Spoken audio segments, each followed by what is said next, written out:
What's up, y'all? Kofi Kingston here, and I would love to have a drink with Wrestling on the Rocks, depending on what that drink is, preferably non-alcoholic, you know? How's it going? I'm Celtic Warrior James. Soda. I would love to have a drink with Wrestling on the Rocks. Maple syrup. Bella.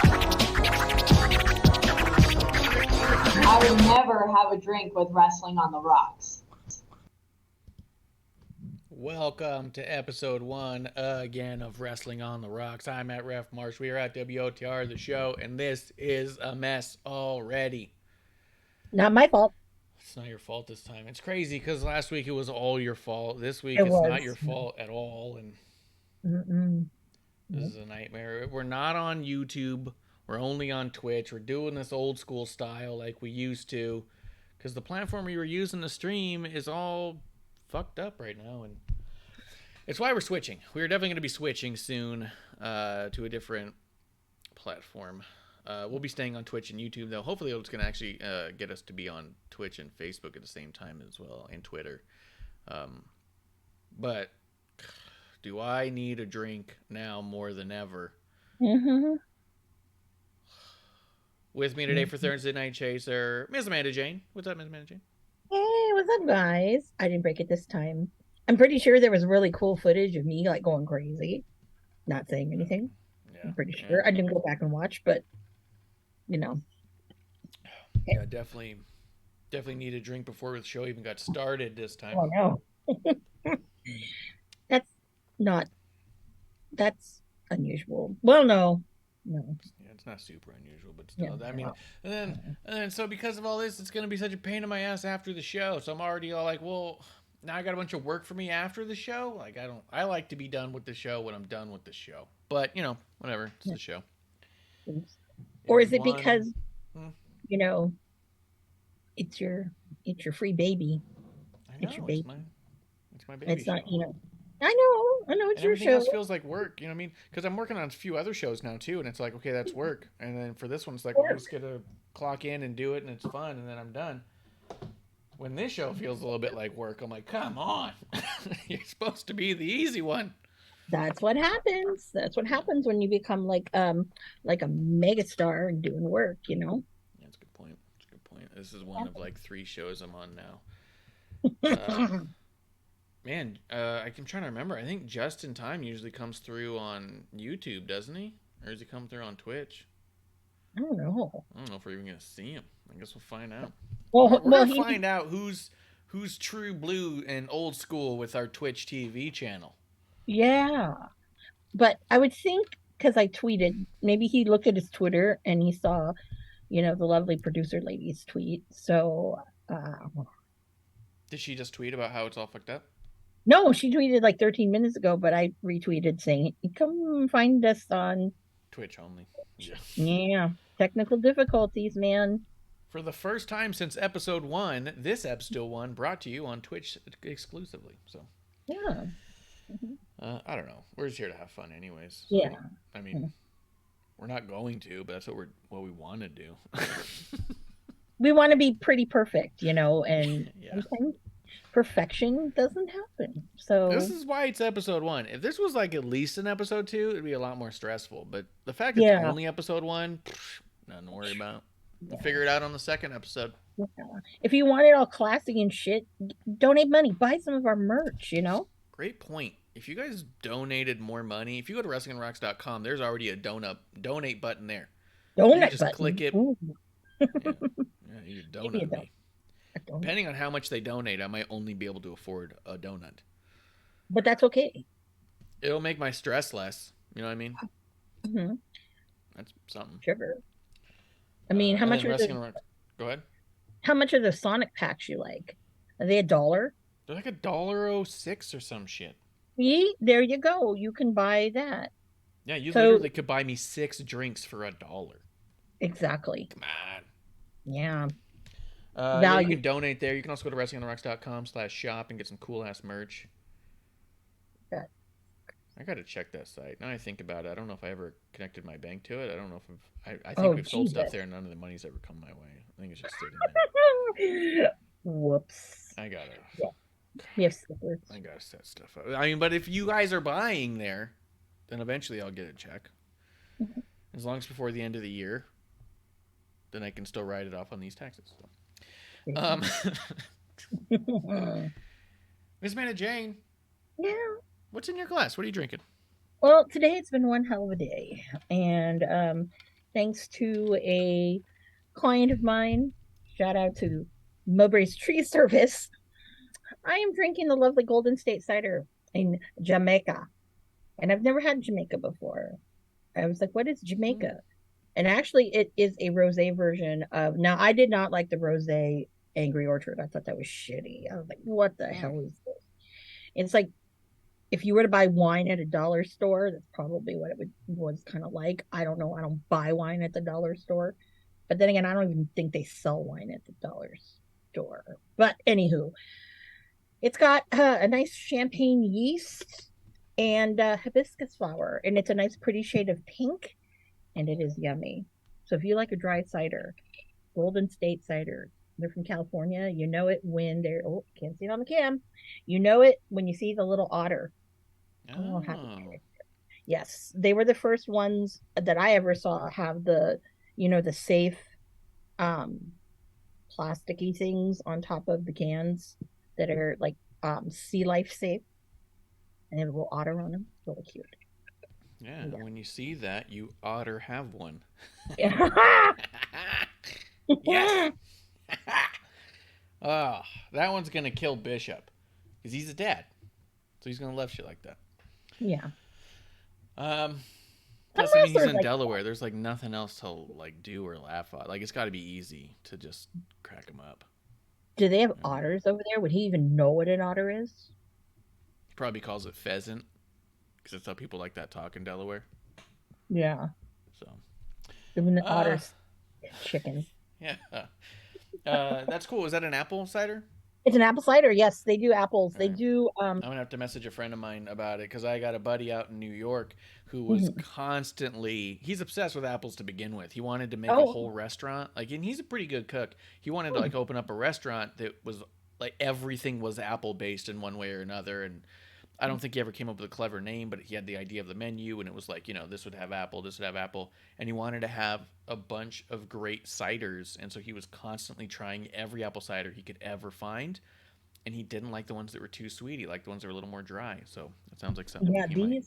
Yeah, he might like theirs. There's a couple different ones. There's a ginger one. Not a fan because I think it's too gingery, spicy.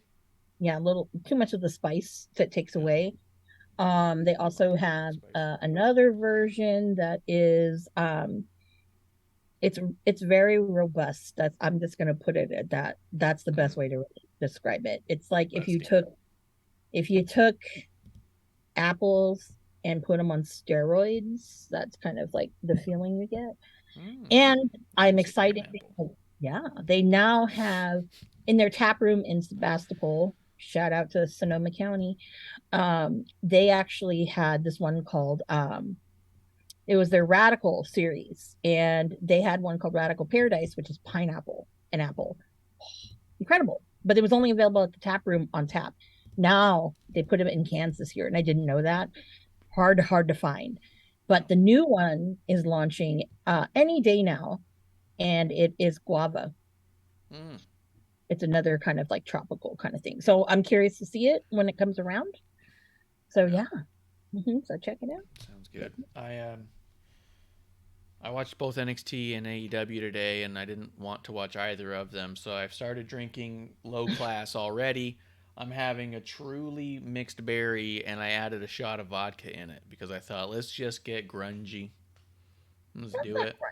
that's not grungy. Adding a shot of vodka into your fucking $2 bomber of a seltzer, yeah, that's grungy. I know Joey Janela. Okay. Oh, yeah, you got And me there. yeah, so I, He knows grungy. yeah, and that wouldn't be that.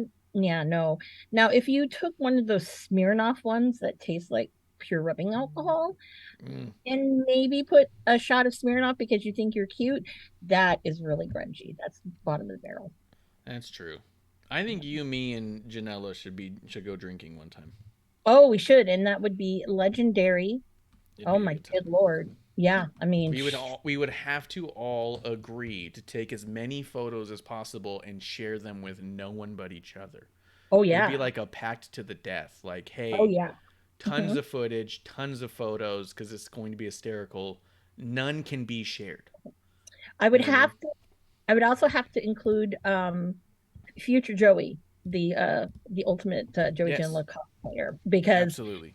let me tell you, we future Joey and I and Janela have had drinks before, and it was insane. We went to Yeah, a spot that had these like gigantic like steins of beer. It wasn't Oktoberfest. It was way yeah, away from Oktoberfest, and it was kind of yeah. Jesus Christ to Depending see on what Joey city, Janela down. I Yeah, might sneak chug in an one. extra hard drinker, an extra drinking buddy, as it were. There you Um, go. let's as long as we're drinking and cheersing, how about we do some birthdays?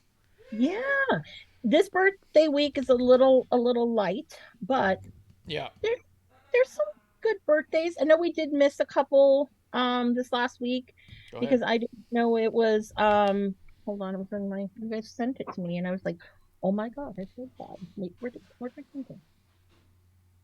But as I'm pulling it up, because I always feel bad when we miss somebody. It Yes. either means A, you're not making much of an impact, so these little shit websites don't care about you, Mm, or B, it's just sad because there's some people who definitely should be having a birthday. Like, for example, our 2022 Andre the Giant Memorial Battle Royal winner, Mojo. Mojo. Mhm. Yeah, big Yeah, fan he of had a Mojo. birthday. And let me see who else had Mojo's a birthday is hype. hype. You know how old he turned? How old? 69. Oh man. I will say this. You know what? Actually, I always was like, man, I really wish I should have. I wish I went on it. Yeah. But you know how his buddy Gronk Yes. Cruz, Yeah. and like I think that somehow he was like the master of ceremonies or some Mhm. bullshit. But to see those two just drinking with other people, just drinking on this boat the whole time, it's kind of fucking amazing. It had to be great vibes. It had to be, absolutely had to be. And Yeah. I will say this, I just like really just don't, I don't know. Yeah, I'm just gonna just shake my head. Mm-hmm. Rhea Ripley, happy Mm-hmm. birthday! I think we missed you, which is odd. And then also former announcer Tony Chimmel. What's Tony Chimmel doing? Nothing? Or is he kind No, of like, isn't Chimmel in Japan or something? I don't know. Or is he Tony kind of doing that Chimmel. Lillian Garcia thing where every once in a blue moon he might pop up somewhere? I thought he was announcing in Japan. Oh, Jesus. I pulled him up and it immediately showed me the WWE official bio on him, and I was like, well, that's not going to tell me what he's doing now. No way. They're going to be like, check him out on. Yeah. Tony. They're like, no, you did work for us, but not no more. Because So, I could have sworn he was doing stuff still, but maybe not. Post career, maybe not. No. Sporadic up until 2020. Yeah. Oh, he was working behind the scenes in WWE. That's right. Yeah. I remember. Okay. I believe Tony Chimmel was really good buddies with Jimmy Corderas, and if you read his book, he has a bunch of instances where he refers to Tony Chimmel as like Fred Flintstone, and it cracks me up every time. So, he kind of looks like Fred Flintstone. Now but he was furloughed during the pandemic in the 2020 April timeframe. I don't know if this is true, but his Wikipedia says, following his release from WWE, Chimmel took a job at a Trader Joe's store. That is hysterical to me because I believe it to be a joke. But, look at they have sources. Wrestling News. Former ring announcer Tony Chimmel is now working at Trader Joe's. I can't imagine that you stay contracted with WWE for 5 full years and then you go, well, I guess I'm out of money. Like, I can't imagine. Let me see. I'm going to pull up one of these articles.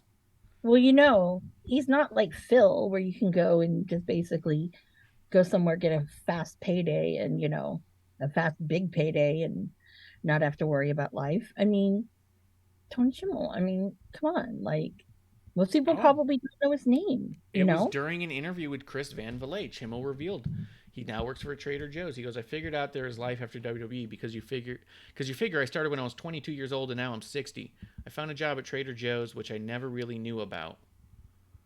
I had heard of Trader Joe's, but I didn't really know what it was. And when I first told my daughter that I was working at Trader Joe's, she was like, oh, Dad, that's great. You got to get this and get that. And I was like, what are you talking about? This is weird. He goes, there's a lot of similarities because at WWE, they always wanted to put smiles on people's faces. And at Trader Joe's, all they want to do is wow the customer and make the customer feel happy. That's interesting. Chimmel noted that his... Weird. Yeah, noted that he likes his job and enjoys working with the people over at Trader Joe's. He also believes morale is high within the company. I guess I'm more concerned, or not concerned, I guess I'm more confused as to how he got a job there without knowing what it was. It makes me wonder what he does there. You know what I mean?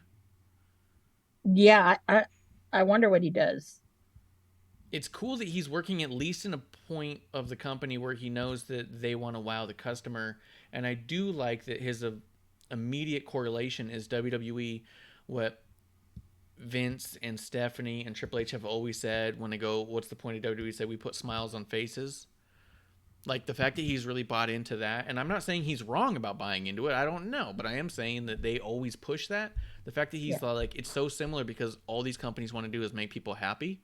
I'm like, that's a really great takeaway after so long being there. Like, from 89 to 2020, and you walking away being like, all they want to do is make people happy. Well, that's cool. But yeah, I don't know how you interview, get a job, start working in a place, and then your daughter tells you it's a grocery store.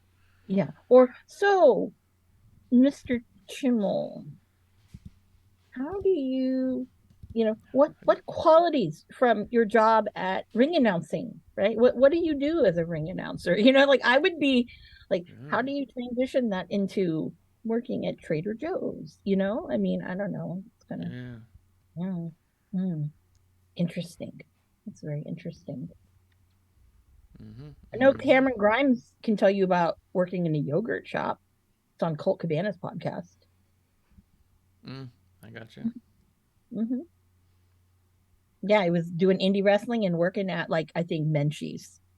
I think it was Menchie's. I could be wrong. But it was one of the bigger chain ones. And now he's a homeowner. Congratulations. That was good. Yeah, he looked really, really happy in that photo I saw yesterday. This is crazy. So yeah. But But happy birthday to Tony Chimmel, and oh, congratulations on your new career in Trader Joe's, whatever it is you do there. yeah.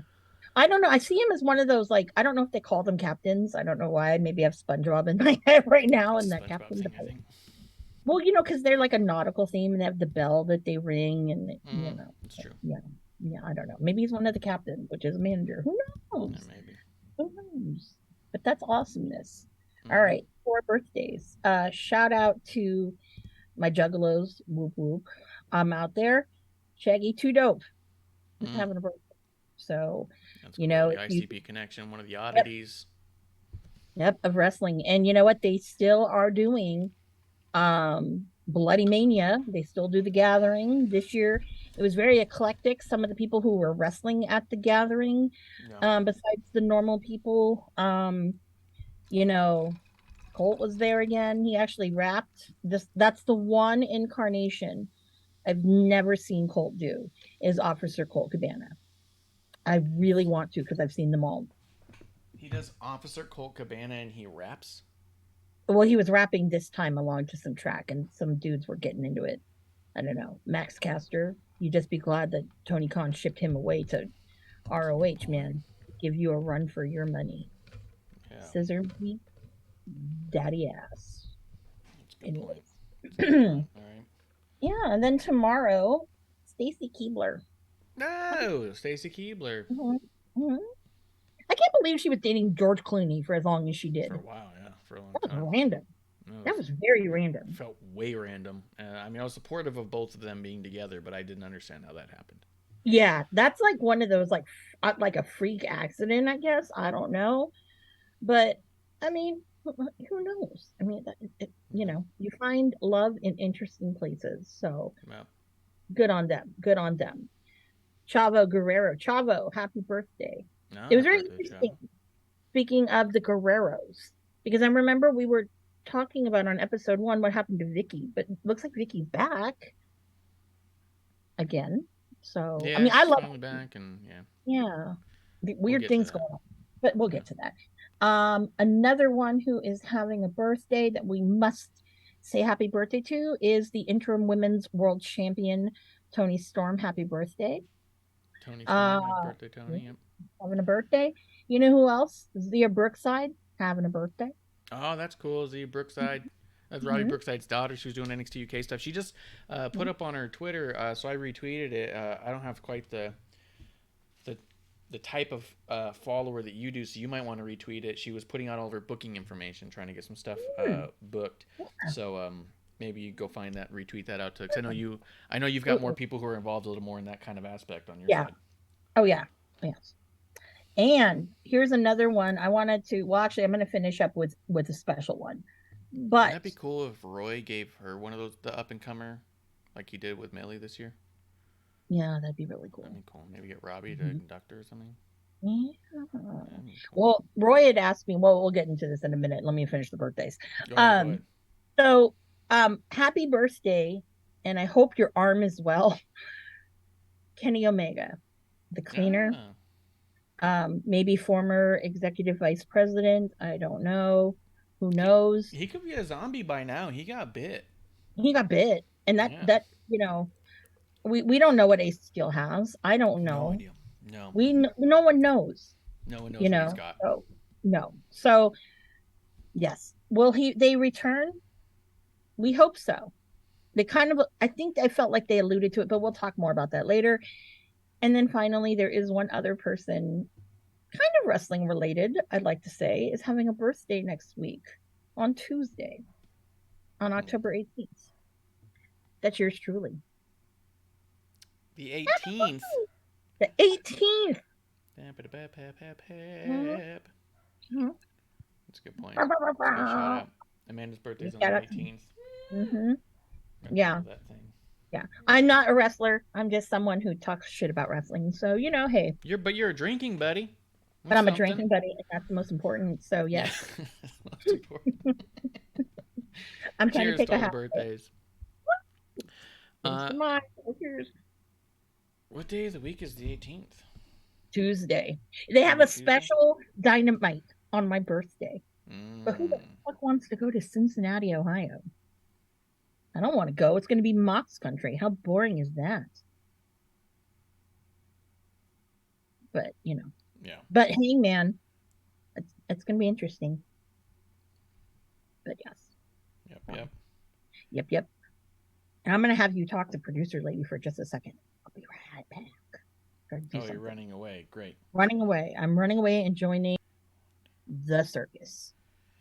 It was interesting. I just came across this tweet that I thought was neat because it's kind of like what we've been talking about. It says, Jericho has a very distinct way of working drawn out programs with younger hot talent where the naked eye sees him giving the rub.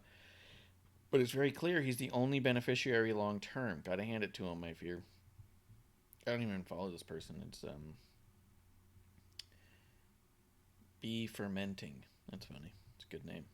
I like it.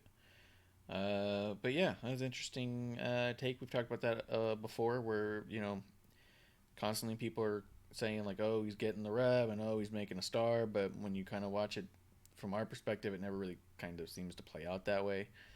So interesting. So that's the birthdays, and then I guess we got a little bit of new stuff. Congratulations to Chris Bay and re-signing with Impact Wrestling. Got an extension there. I got to see him when I was in Vegas, totally by happenstance. I was walking through a casino. He was walking in the other direction, and I just pointed at him and went, "Are you Chris Bay?" And he was all like, "Yep." And I was like, "Can we get a picture?" And he's like, "Fuck yeah."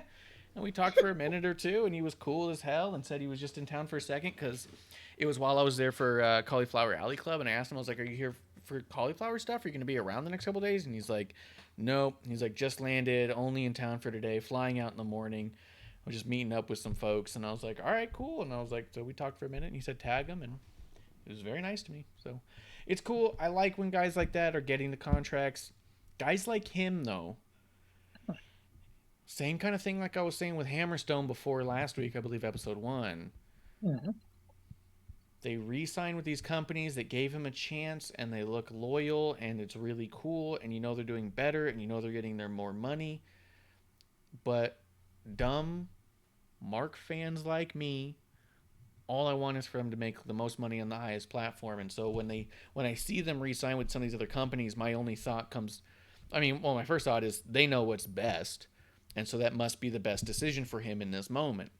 Mm-hmm. But my second, more selfish, dumb, uneducated thought is, what the hell? Did WWE not call them? Are they saying no to WWE? Like, I want them on bigger platforms, right? So I don't know how long it is or what, but as soon as I saw it, I knew he must be onto something because I wasn't excited as I should have been. I felt more disappointed that the news he didn't sign with a bigger company. Does that make sense? But yeah, it makes sense. But with Chris Bay, remember, he's New Japan now too, because he's part of Bullet Club. So, in a way, we might say, oh, Impact's, a step down, but no. I mean, look at what's going on. It's an extension of where he already was, and so it doesn't. Yeah. That's what I mean. Like, I'm not as educated to hit what's best for him as he is, so I can't sit here and go, "Oh, he made this mistake or that." Yeah. All I can say is, when my first thought was, "Bummer, he extended." That's my first thought. My second thought is then, well, he knows what's best. That's probably what's best. But if my first thought is, "Bummer, he extended," that means he's got to be onto something. He's got to be hot in a way, because in my mind, I'm thinking, why wouldn't someone bigger be grabbing him and enticing him and paying him more and promising him this and that? So, keep doing what you're doing because it's awesome. I'll tell you, I would not be surprised if he's going to be in Best of the Super Juniors next spring. Maybe, but also, so here's the deal. Yes, you like things like G1 and Best of Super Juniors. AEW fans pretend they like that stuff too, but when you talk to them, they don't know what they're talking about. They just, what are you talking about? They see people pop up and go, "Oh yeah, this, that." And then some of them know. They didn't even know where Murder Grandpa was. No idea. No idea. But dummies like me, I don't watch that stuff. So when I go, when you hear, and it's not that I refuse to, it just doesn't come up as easily and as often. Yeah. And so I got to go out of my way. So sometimes I just go, "Oh yeah, I guess that happened." And then when you send me a link and say, "Watch this match," I do. But outside of that, so for me, it's like, if this dude which again, congratulations. I'm not trying to knock any of these decisions they make. Mhm. Just having the conversation of the thought process behind why dumb fans like me are not as excited about this news as we should be, rightfully, right? Sam Adonis just signed with Impact, or with MLW actually, with MLW, and it was very, very cool because at Mhm. least it's something that I can find. But Mhm. I also thought, really, not NXT? You know what I mean? But at the same time, I'm dumb to the whole thing of what's actually happening in their life. All of us are. Yeah. Yeah. None of us know what's best for them. None of them know what's being offered to them. None of us know what's going to be best in them fulfilling the dreams they have in the path that they're taking, right? Mhm. Yeah. So I can only make assumptions based off of no information, like all journalists. Yeah. I'll say this, like with Sam, a lot of people would think, oh, well, his brother is in WWE and he's Right. like all connected and whatnot. But that they take different journeys because a lot of in Sam's career, a lot of his stuff was, in Mexico and Yeah. still to this day. I mean, Triple Mania, that's going to be a really cool thing because he was doing that whole, like when I think Brian Cage had started it, the whole anti, the like the anti like democratic kind of thing, like the real like, America, Yeah. Trump voting kind of whatever.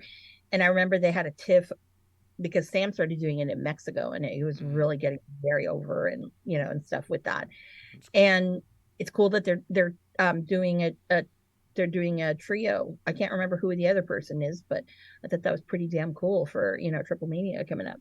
Yeah. So I mean, it's hard because when you see people, you're like, oh man, like Fatu, okay, Jacob Yes. Fatu.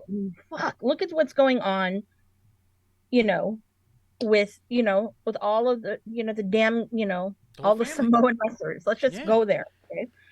And he's not part of that. And he's And it's related. fucking confusing. Now, I again, know. we don't know the stuff, but we just go, if Yeah. I had the power of a genie, I would put Jacob Fatu in the bloodline now. You know what I mean? Yeah, Like, he but, should be. but, yeah, I Yeah. mean, And I will say he has gone to WWE and obviously to audition a couple times. Obviously you would think, oh, it's a shoe in, but at the time he had a lot of like negative personal things going on yeah. behind.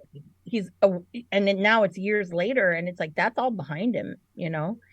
So Yeah, I'm really hoping with the new kind of regime that they see things a different way. But again, yeah. I mean, congratulations, Chris Bay, for resigning. Congratulations, Sam Adonis, for getting his contract with MLW. This all is progression for them and best Yeah. for them.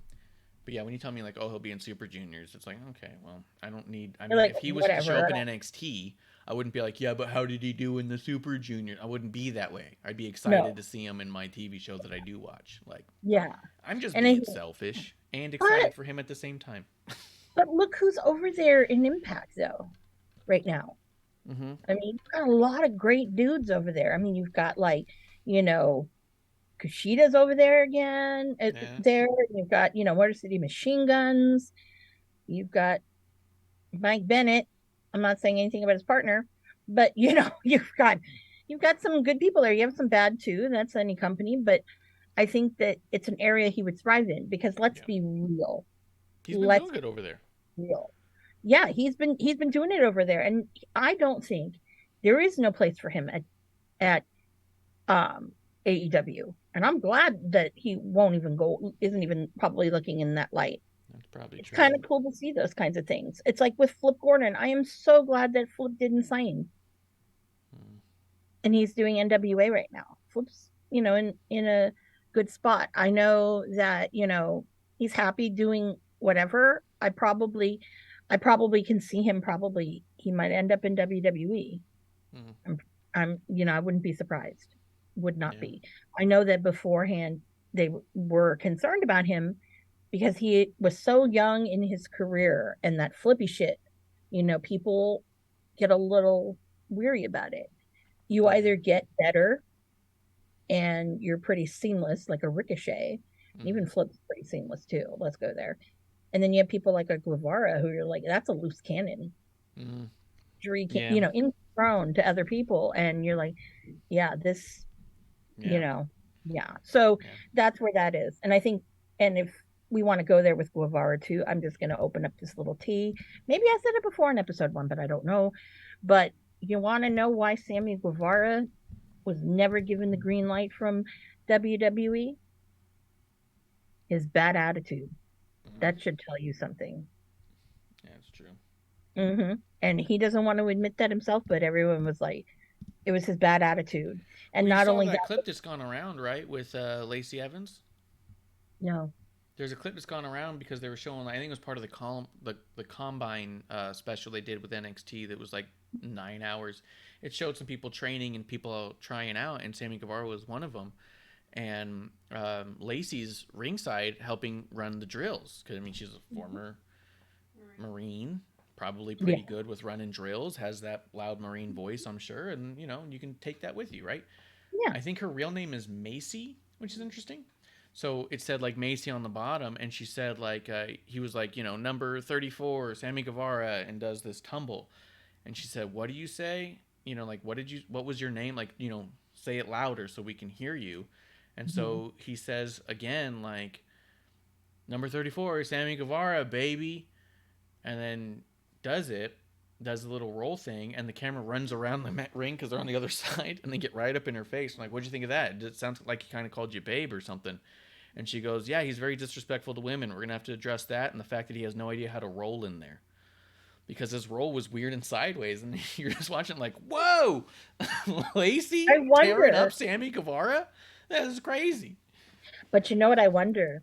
I loved it. Because there was a class where Ricky was there at the same time.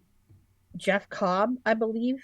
I know Carl Fredericks was there at the same time. So I'm wondering if this was that time. Could be.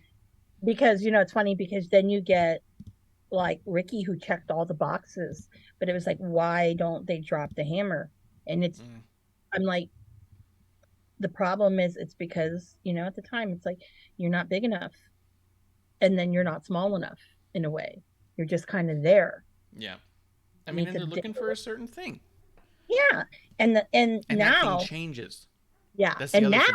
Sometimes they want bigger people. They think their crowd's too small. Sometimes they want smaller people. They think it's all just too big. Like, it comes in waves. But now WWE's looking for. Go ahead. But now, oh, he'd take him in a heartbeat. Triple H, he'd take him in a heartbeat because that guy's ready for. Probably. Yeah, I mean, you know, it's not. You know, he wouldn't have to be down. I mean, he would be one of those ones like, you know, they would probably test like a Braun Breaker or even Carmelo. Because remember when Melo first hit, it was like that guy, boom, he was rocket strapped to his back. So I mean, but you know, who am I? I'm just a person that watches this shit, you know. Yep. So I mean, I don't have any more news though. You know what birthday you missed? Tony Khan. So funny. No, I said that last week. Did you say it last week? Yeah. I don't remember. Yeah. I blocked it out. Yeah, a lot of things I block out about Tony Khan. Yeah. You want to talk some shows? You want to talk some Tony shows? Let's talk about that one interview before we go into the Tony show. Oh, Errol Hawani, and the it's funny that a lot of the dirt sheet guys and the people who believe everything that Meltzer has ever said and never thought he's ever gotten a lick of bad information ever, go about referring to Bruce Pritchard as the Artful Dodger, because they say that when you ask him questions, he'll work around it, he'll talk around it, he'll talk you in circles. When really, when you kind of like listen to Bruce and other things, a lot of it is Vince says we're going to do this thing. It's his job to convince that person it's a good thing to do. That's his job. He's not dodging the thing. And you're not going to catch him fucking off behind Vince's back. You know what I mean? It's not like Vince is going to say, hey, we're doing the Red Rooster. You got to make sure Terry thinks it's a good idea, which I don't think this ever happened. I don't think that he was part of it. I don't know. But you got to tell him it's a good idea if he asks. You know, Terry goes over to him, dude, you know this is bullshit, right? No, I think it's good for you. I think it'll work. You're not going to have him go, yeah, it's totally bullshit, but Vince wants it, so what the fuck are you going to do? Because then you're going to have a dude who's not hyped to do the thing and phone it in, right? Yeah. He's not dumb. So it's funny to me that people call Bruce the Artful Dodger. And then you see someone like Tony Khan be asked a bunch of different questions and pretend he's answering and talk about a different thing and go, I hope that answered your question. Like that's how he ends every non-answer. I hope that answered your question. And any anytime I watch those media scrums and stuff, you just wish that the person on the other side said, you absolutely did not get even close to answering my question, but I guess you covered some other topics, and I think we'll be good for that for time. You know what I mean? Like, I just wish do that it. like a Nick Hausman would do that to him one time. I want to do it. Oh, yeah, by the way. There was a time Nick asked him a question. He said a bunch of stuff. Said, I hope that answered your question, Nick. And Nick just goes, that's fine. And I was like, but I love it. Because technically we're media. Technically, okay? It's true. We are media. And I would influencers and journalists. Yes. I will claim my influencer badge highly. Yes. I'm trying to get a blue check, so if you people can help me, Marsh needs a blue check. Yeah, if we got blue checks, you know? Blue farts, blue checks, you know, whatever. Blue checks, brown farts, brown checks, blue streaks, whatever, man. Yeah. That's not the same. That's journalism, baby. Okay. Sorry. Hey, Sammy Guevara. I got Sammy Guevara on you there. I apologize. Yeah, he sure did. Yeah, I'd hit him upside the head if I were your producer, lady. Find a shoe. Find a chocolate.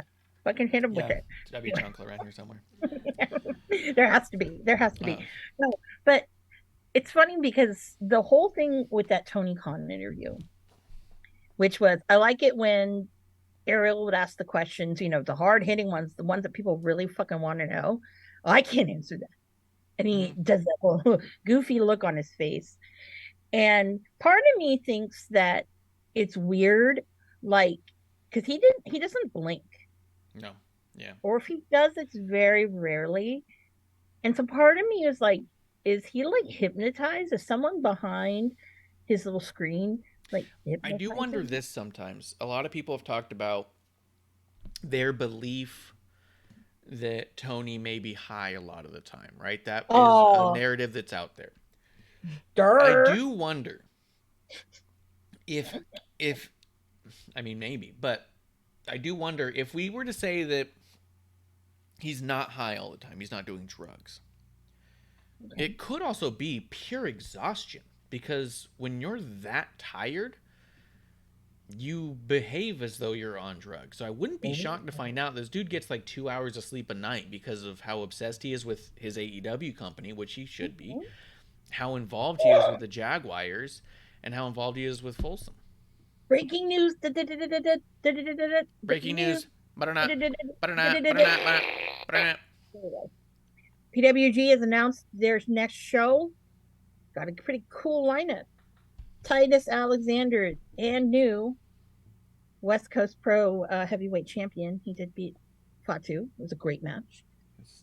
He faces Ray Horace, Shane Hayes, and Davey Richards. I only want to go see Shane Hayes. It's just some indie show. TDM fucking K. Okay, TDM. Wow. The reunion of the True Dark Order, Evil Uno and Stu Grayson are facing the fucking Rascals. That is going to be amazing. So it's going to be, but it's the pair of, it's not Zachary Wentz, but it's the pair of Trey Miguel and Myron Reed. And you know what? Trey Miguel's fucking rad. And I will go there. Jordan Reed? Are you sure it's not Trey Miguel and Nash Carter? It says Trey Miguel and Myron Reed. Myron Reed is kind of the, I think of Myron Reed, and no offense, Myron Reed, he's kind of like the alternate. Yeah. That every once in a while they'll let him, you know, off the pine, but you know, whatever. He has a lot of growing up to do still to this day. They're doing more women. So for you people who say, oh, they need more women. Okay, some of the selections they have are pretty poor. This match will be great. It's not going to, it'll probably end up, it should end up the way it should end up. I'd be very happy about, because I can't stand the bitch. But it's Jordan Grace versus Masha Slamovich. I fucking love Masha. But, you know, usually when you have your first show, your first match at PWG, you lose. So we'll see. We have Commander and Latigo. I don't know who they are. Obviously, luchadors. They're going to debut when they're going to be a triple lucha tag. Aramis, Bandito, and Commander are going to take on Latigo, Laredo Kid, and Black Taurus. Nice. That's a great one. Let's see, who else do we have here? Oh, this is news that we did not talk about. So guess who's out of retirement again? What was it? Guess who's out of retirement again? Someone. Oh, Leo Rush is back out of retirement, Yes, right? he's back out of Yeah. retirement again. Yeah, Man, yeah. you know, my emotions, Leo Rush. I just at the time now, if you say you're retiring, we're like, okay, we'll see you in like 5 months. Because that's about the shelf life. This is going to be a great match. Him versus Speedball Mike Bailey. I think that's going to be incredible. Mm, That for me that could right be there. a lot of fun. That is going to be a lot of fun. And then our main event is going to be Jonathan Gresham, boring, versus Daniel Garcia for the PWG World Title. Because Daniel Garcia is not only your ROH Pure Wrestling Champion, he is the goddamn fucking ROH champion. No, PWG champion. Now, here's a funny. We had a special West Coast Pro. We had a special appearance by Daniel Garcia, which was great because he spent quite a lot of time out in San Francisco wrestling. So it was really cool to see him. Well, anyways, he had, his towel that he kind of comes out with, the little black towel, trying to be like Murder Grandpa, Yeah. but you're nowhere near it. Anyways, he throws it in the crowd, and I was sitting with Roy, so Roy's next to me. Roy gets it right, and he was like, "Oh," I said, I said, "I'm surprised no one's come and grabbed the towel from you because he uses that in the ring, right?" And he goes, "It's a towel, right?" Well, no. So Roy spilled Red Bull on the floor. He used the towel to wipe it. Oh. And at one point, I was like, okay, Roy had gone somewhere real quick, and then it was the intermission, and then you hear Daniel Garcia on the mic. Hey guys, it's Daniel Garcia. If you have my towel, can you bring it back? Because I use it on TV. And I was laughing because it was right next to me. So I picked it up off the floor and I go and I give it to them. And I was like, Roy next to me thought that, he thought that it was just a regular towel. Right. And they laughed about it because he also knows Robert Martyr, who he was tagging with Robert Martyr, some New Japan guy that was okay. Not that great. But it was funny because when I told Roy was like, oh, well, I also used it to blow my nose. I'm like, oh. So that makes it better. Yeah. So I really hope. I hope Daniel Garcia the towel. I hope he did. Well, no, but even then, that's a great story. So I was just laughing. I couldn't help myself. So good. Yeah, but I did not tell Daniel Garcia that. But if he hears this, then it's also funny because like you're making enough money, you could buy a bunch of those towels for you to be all like, I need my one towel back. Like you're at a small venue. You are a TV star, right? I mean, how many of these guys even come out? I mean, John Cena throws his hat into the crowd every time. He never goes, hey guys, give it back. But he doesn't buy the hat. He just goes over to the merch booth or they have it ready for him in his locker room. That's different. That's different. What? Okay, let me tell you a true story. Okay. Right. Go ahead. Tell me your true story. Right. Better be true. I watched Colt Cabana wrestle for many years. That's okay. Well, already it's not fair because he's notoriously cheap. Okay, well then I won't use him as an example then. Use him and someone else. I want to hear the Colt story still. Well, there's one towel that he uses in particular. It's white with this orange stripe in it. Okay. Oh, cool. He's had that towel forever. I don't know where it exactly came from, but all I know is as many of the years as I watch it, that's usually his go-to ring towel. If he doesn't have it, it means he probably forgot it at home. Anyways. But also, see, that's a little bit different than just a plain black towel. That might be harder to find. A white towel with the orange stripe. No, because he stole it at a hotel. Exactly. Yeah. So, no. Now, another person notorious for items, and I'm going to use Marty, okay? When he had the Bullet Club umbrella, and those brollies, when they break, okay, no big deal, because they hand one from merch, no big deal. But he's got some really nice umbrellas, and there was one where I remember a fan took it, and they were like, got to give it back, and fan's like, no, that was mine. I'm like, that. And when I actually went to intervene, I said something because I'm like, that umbrella in particular, because I knew, I'm like, that was a gift from like a relative of his, okay? And it's a very fucking expensive umbrella. you probably should give it back. It was not for you to go and reach in and do it. And he goes, who the fuck are you? And I go, right now I'm going to be your worst fucking nightmare. So you better fucking give it. And I said, and if you give it back, you're going to get rewarded. And the guy was like, yeah. I said, watch. So I actually took it from the dude and I gave it to Marty, and I got Marty to come out and took pictures with the guy. Marty gave him some merch. Yeah. Because some of those things are sentimental to people, and then I told Marty, don't bring that anymore. Right.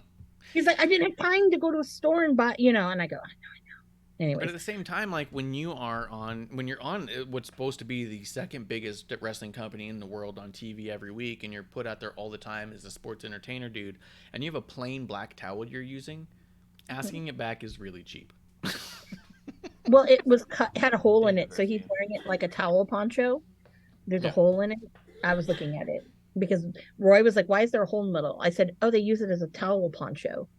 I said, yeah, a lot of those old, in that heyday of like Carlito and Chris Masters and stuff, a lot of them, when they were wrestling like in Puerto Rico and shit, because it's like you're dripping pure just sweat on sweat on sweat. You don't want to wear anything, and you want to get your clothes ruined, so they would take a towel and cut a hole in it and wear it like a poncho. Yeah. Mm-hmm. Don't ask me if I know this kind of shit. I don't know. I can't balance a checkbook, but you know what? I can tell you about towel ponchos. Which is good, because I'll be honest, NXT and Dynamite was not all that exciting to watch this week. There was a few things we'll talk about. But so I want to hear more about the show you went to with Roy. Did you guys talk about me? What happened? Tell me. Of course we talked about you. Yeah. Yeah. So the first thing was like, so Marsh went to cauliflower. Right? When the hell am I getting you to go? And I go, I'm going to go next year. He says, because you can, have the fun. And he's asked me if I knew that, if he did March tell you about the Rey Mysterio thing? And I go, yeah. And then he was telling me, he said, yeah, Conan was outside the building. He was like, oh, I'm by this door. No, outside the door. And I'm like, oh, dude. I said, that sounds like an adventure. You know me, I'm up for all of that stuff and, whatnot. When he said he needed a hand, I didn't even hesitate. Absolutely. No. And, it's funny because normal people, like, he would not, whatever, but because you're friends with me, I'm friends with Roy. Yeah. So Roy totally was like living it up. So he said that, had a lot of fun. He was excited to meet you and, and stuff. And yeah. And he's I did feel like that was part of it. I felt like that with him knowing that we were friends, I felt like it gave him the impression that I wouldn't freak out in that situation, and he needed hand, didn't know who he could ask. You know what I mean? Oh yeah. And then I know he's listened to us a couple of times. So hi, Roy. And he's in Roy. Right now. Yeah. Now I think right now he's in Mexico City right now. If I'm not mistaken. Triple Mania, right? Triple Mania, yeah, and then the Junkyard show. So he'll see Joey, and then he was telling me that after that, because I guess he's flying home through Orlando, because it was the best thing. So he's taking a little stop. He's going to go to that dude's store. You know, the guy that sells wrestling toys out of a storage unit? I can't remember his name. Cardona's been there 1,000,002 times. I can't remember his name. I know you're talking about, though. But you know who I'm talking about. I told him, ooh, if they have Darby, can you please get me one? And he didn't know who Darby was. And he's like, oh, the Ricky Starfire. I said, yes, please. Yep. I will pay. And he is doing Sumi Sakai, her husband, is a jiu-jitsu instructor, so he's going on Tuesday to her class, and guess who is a student at that particular dojo and usually is there on Tuesdays? Whoop, whoop. So I told him, oh my god, tell Marty I said hi, and he goes, oh duh, of course, Did you see Murder Grandpa was training with Matt Riddle the other day? Yes, I did. That was fucking cool. That was fucking badass. I'm like, fucking Riddle, you're a badass dude. Yeah. People cheat. Okay, Matt Riddle, I don't have a problem with Matt Riddle. Okay, at first I was like, this guy's kind of he's kind of weird because he doesn't wear shoes. Okay, it creeps me out. Okay, and but he's a fucking dude. Like the people at PWG, he embraced that crowd. They all would go to Korean barbecue with him after, obviously smoking between and whatever, before, after, whatever. But he's a cool dude. And these guys cheat. Yeah, I mean, I don't know enough about his whole story. But anyways, he's a cool dude. I got a He's selfie not with him at one of the shows today. I was ringside and he came right and he's like doing the thing and I got a selfie with him and that was cool. But he's not like, for me, he's not like Janela, because Janela's the fucking man, I think. But but whatever, tomato tomato. So Yeah. I need to go to another ECW show. yeah. So Roy was like totally like stoked. So he was like, "Oh my god, I can't imagine you here." And then Marsh and everything. I said most people probably couldn't imagine me there, or they're like, why haven't you been before? So I think there was a lot of really cool stuff about it. You know what I mean? mm-hmm. I do really want to go next year. I know that we're talking about in our personal lives moving to a different state that might not be as easy to get in and out of as far as Vegas goes. Mm-hmm. But I think ultimately I want to go back for the next one if at all possible, as long as I You can. should. I think it'd be great. And then knowing where knowing where they do their thing, knowing the hotel that we found with the rates that we had, like flying Are in they and out of there gonna? wouldn't be so bad because I didn't use my car that much when I was there. I used it basically to No. drive in. I met up with one person one night on the outside. I drove out one morning and met somebody. I could have done a lot of that stuff with an Uber for not much. Like, Yeah. Oh yeah. Yeah. Because that's how I feel when I do Sam's Town. Like when I would drive, because I've always driven. So when I would drive, it's like, okay, the only time I'm getting in the car is I'm going to Walmart across the street to buy a bunch of soda, so I don't have to pay, and it's a Pepsi thing. So I'm getting actually Coca-Cola. So I would drive there if I wanted to hit up, sponsored, not sponsored, you know. So that's the only times I'd go in the car if I was buying Colt lunch or something. yeah. Then he's like, just go in the subway. And I said, you know what, dude? The subway that's in the same town. I said, they're expensive. Plus, it's I'm going Subway. to The a fuck? Subway. And he goes, Colt loves Subway. Don't have me go there. That's Um, so I said, I'm saving money on your lunch. So I drove to a Subway, which actually was oh around my the God. corner, but I didn't want to walk in the heat. So yeah. I'll be honest. If Cole asked me to go pick up Subway, I would not be able to do it. I'll pick you up a lot of things. I will pick you up crack before I pick you up a Subway. Like, what are you Why? talking about? Why? I just cannot Dude, do I it know on his order. Subway. His order is the same. And it was funny because there was one night on his Twitch, someone was talking about Subway. And he was like, he said, I'm not a complicated man. And I had said, yeah, I know, because your Subway order is still the same after all these years. And he goes, you remember my Subway order? I go, of course. Hello. It used to be chicken breast, but now that they have the roasted chicken, it's roasted chicken. Now you were using the flatbread, but you stopped doing that for whatever reason, and you went back to doing wheat. But they have to shell out the innards of the bread. Like it's a or bagel, No, it's not a bagel. but that's how No. they do it in New York. Oh, If you I don't tell don't them get. not to, they dig out the bagel bread and give you just the shell. Yeah, no. So he likes it because it packs more food in. Yeah, Okay. Okay, because it packs more that's the cream thing. cheese in the bagel. Well, you're not yeah, but we're not eating bagels here. So I'm talking he gets bagels and sandwiches. I'm telling you. okay. So he gets this. Okay, he gets his double meat. Okay, he gets a little tiny bit of lettuce, pickles. Okay, no tomatoes or anything. And then, okay, you get we sprinkle on a little oregano, not too much, just a little bit, and a thin, tiny little strip. It has to be very thin, tiny little strip of honey mustard, and that is a Chipotle sandwich. And it was Chipotle order because when he would do conventions like WrestleCon, we would buy him lunch because couldn't leave the booth. I should jump into Colt Cabana's channel at some point and ask him for his Subway order and see if he says it the same way you do. Mm-hmm. You will. And then he'll be, did you talk to Amanda? Because she's the only one who ever I have it actually written down. Can you imagine though if I went and transcribed it and then go into his thing as a chat? I heard this is your Subway order. Is this true? And to watch him just kind of what? No, he'd be like, are you Amanda's friend? Yeah. Because that's kind of, Now, I'm just saying. You know what was funny? Remember a couple weeks ago we raided his channel? We did. He pulled up a few clips of us. And it showed up on his stream. us talking like shit and stuff. It wasn't you. It was old clips of mine. It was like me and Clump when we were both in studio, and it wasn't like a remote thing. The unfortunate part is he didn't pull up one where I farted right away because he probably would have loved it. Oh, he would have loved that. Oh my God. He would have been laughing. And if you had said like balls or something, he'd laugh, you know. Yeah. I know him well. Balls. Yeah, he would, Cold Cabana classic. Like total. Yeah, no, it's right here.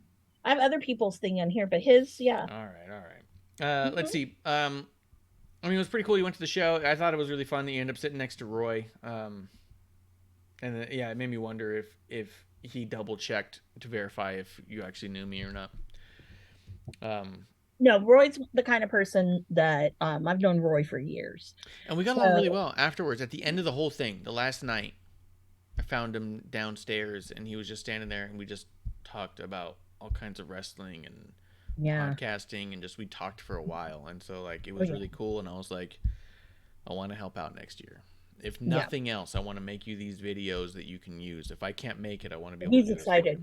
He's excited about that too. So, which they needed, it's a great step up because it's really shitty to know that they just kind of like, oh, here, have some whatever, or not even give them. I mean, they did what they could, and some of them were great, but there was a couple of them where I thought that person probably deserves a little bit better than this, and I would like to deliver that if I could. And it's not that they was like disrespectful, but you kind of want to fluff it up a little bit, man. They're getting an award, they're getting this thing and that. And actually, I want to reach out to him too because I think I want to interview David Kent too. Absolutely, reach out to Roy. Absolutely, his box is always open. Or if you want, I can hit him up. Not when he's in Mexico right now. I'm gonna do that, but that's true. When he's back from Mexico, let me know so I can hit him up. Yeah, well, definitely. I'm probably going to see him in. Well, see, I wanted to go to King of Indies, but because Takeshita's coming back, and that's the only reason why I wanted to go. Tony Khan told him he can't do that because that's Full Gear weekend, I believe. Oh, fuck you, Tony Khan. Fuck you for doing that. This is the guy you haven't even signed yet. Let people, that's true too. And we were talking about a little bit earlier with Ariel Helwani, how he was talking about how frustrating it was to interview him. Meltzer had said online in a tweet, I'm paraphrasing, but he said more or less that he's been pretty frustrated with some of his conversations with Tony as of late, that even in the media scrums, he feels like he asks a question, he gets the runaround. And Dave said it different, and you're welcome to go to his Twitter to find it, and you'll see what he said verbatim, and it's not a far stretch. I'm not trying to exaggerate much, but he expressed a frustration in speaking with Tony. And then one of the accounts I saw found a clip from Sean Ross Sapp on his Fightful podcast thing that just even that clip made me so happy I don't subscribe. But in the clip, Sean does mention that he flew to Toronto to cover AEW in Toronto, which we're about to talk about. And that he reached out to AEW media 3 different occasions and got no response back on any occasion. And when you have someone U.S. based flying into another country to cover your event who you have this relationship with already and you're not even responding to them, this ghosting of it, there seems to be a lot of problems there with what the communication was with the... Tony Khan's big thing right away was we're going to be real friendly and buddy with the wrestling media. You know what I mean? They were taking an approach... But that's why you got all of these like fan people wanting to be media and all these fly-by-night podcasters. You have a bunch of that. And I think also Tony is a student of the game, right? Tony's been a fan for so long. He was a fan in the 90s. He's talking about being a fan during the ECW era. What was happening during that era? Where did Tony grow up? He's not from Florida, right? I don't think so. I don't know. Tony Khan. I don't know. But it's interesting to me because, he's got the Izzies of the world now over there. AJ's awesome. He loves those people because they're not going to ask him the hard shit.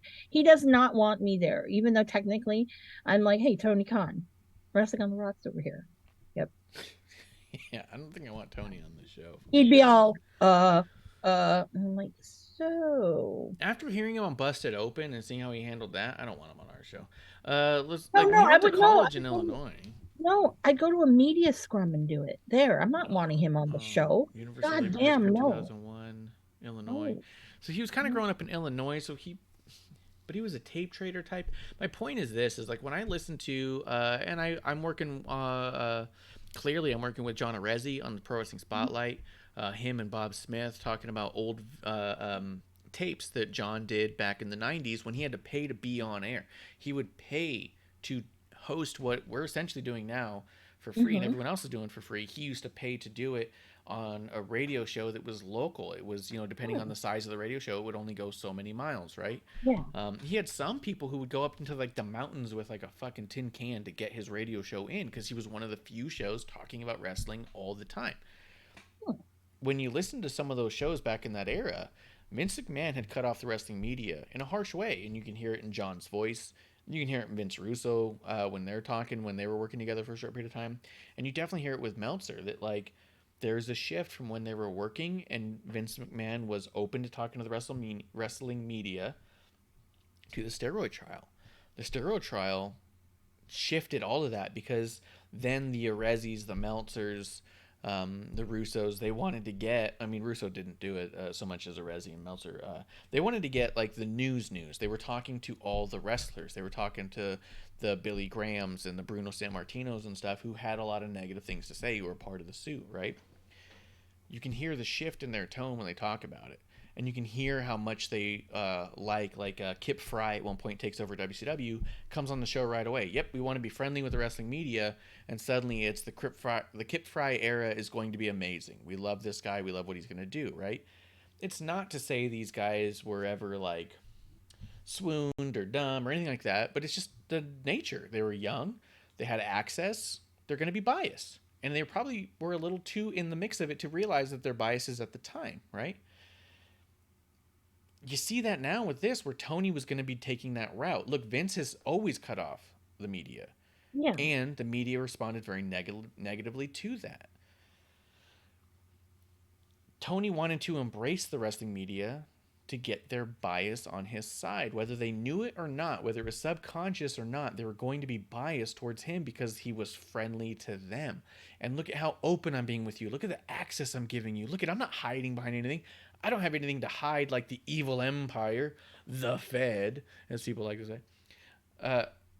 Now that Tony is getting in a little bit of like mix in the back and things are starting to sound a little negative, he's starting to cut them off a little bit. And I'm wondering how that's going to play off long term with these same media outlets. I think people who are in the mix of it, honestly enough, I think they don't understand their own bias. And I think that that's okay. I think they're just not mature enough to see their bias because they want to present themselves and believe in themselves to be a certain way. They're very, very young. They're given very much a lot of access, and they don't believe they would be swayed.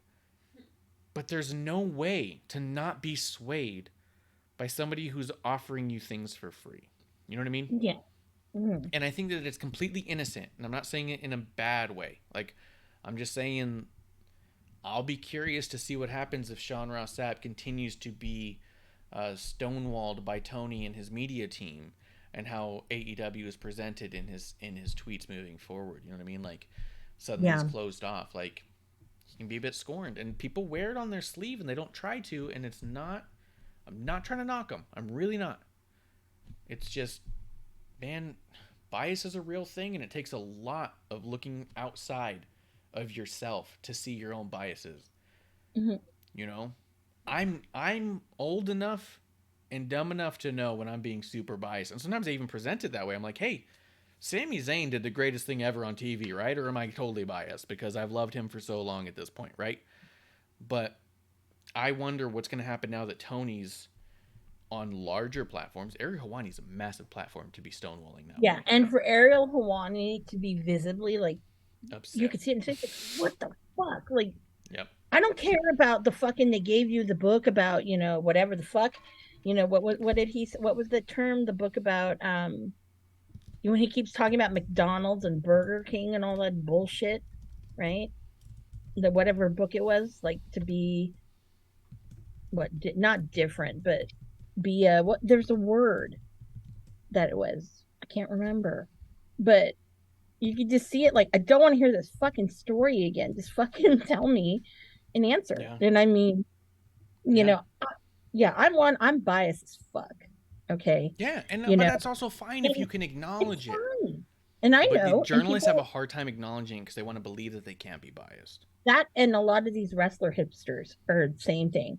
And I'm Yeah. like, look, okay, and some people are, I don't understand why you like this one. You love wrestling because I there's a bias I have. I'm like, yeah, someone can be a great wrestler, but if they're a shit person, why the fuck do I want to spend money on that? Yeah. Yeah. Push money that way. In the No. chat, real quick, Splinter Fox coming through. Cheers to Splinter Fox. Haven't seen him in a bit. Glad he's coming through. He said Chicago. Answered my Tony Khan question. He said God. He said good. I stopped with all the dirt sheets. Hell yeah. Grim Reaper coming through. Hi. Do you see Grim Reaper's subscriber badge? 16-month No. subscriber, Grim Reaper. Holy damn. Yeah. Woohoo. Good dude. Grim Reaper's a good dude. I like good people. He's all good know this. people. Speaking of good people, Splinter Fox says I'm happy for the Good Brothers.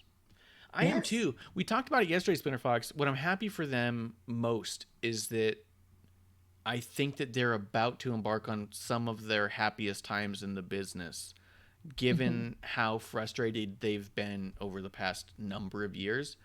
I'm really excited that they're going to be working with AJ. They're going to be working for Triple H. Whatever happens and how much we like it or not, I just get the impression that they're going to be very happy with what they do over the next 5 years. Yeah. Like, And very but- happy. I wouldn't be surprised if they were retire after 5 years and say, how are you going to beat that?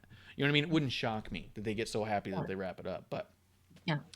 I'm just sad that we might not see them on the Jericho Cruise. definitely you don't see them on the Jericho Cruise. There's no fucking way. There's no Yeah. way. But But it's We'll okay. That's fine. It's okay. It's okay. You know.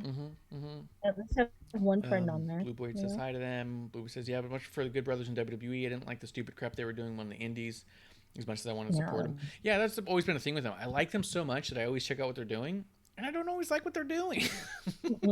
I watch stuff and go, I don't like this at all. Yeah. So I'm And let me excited tell to you- see what they can do with a little direction.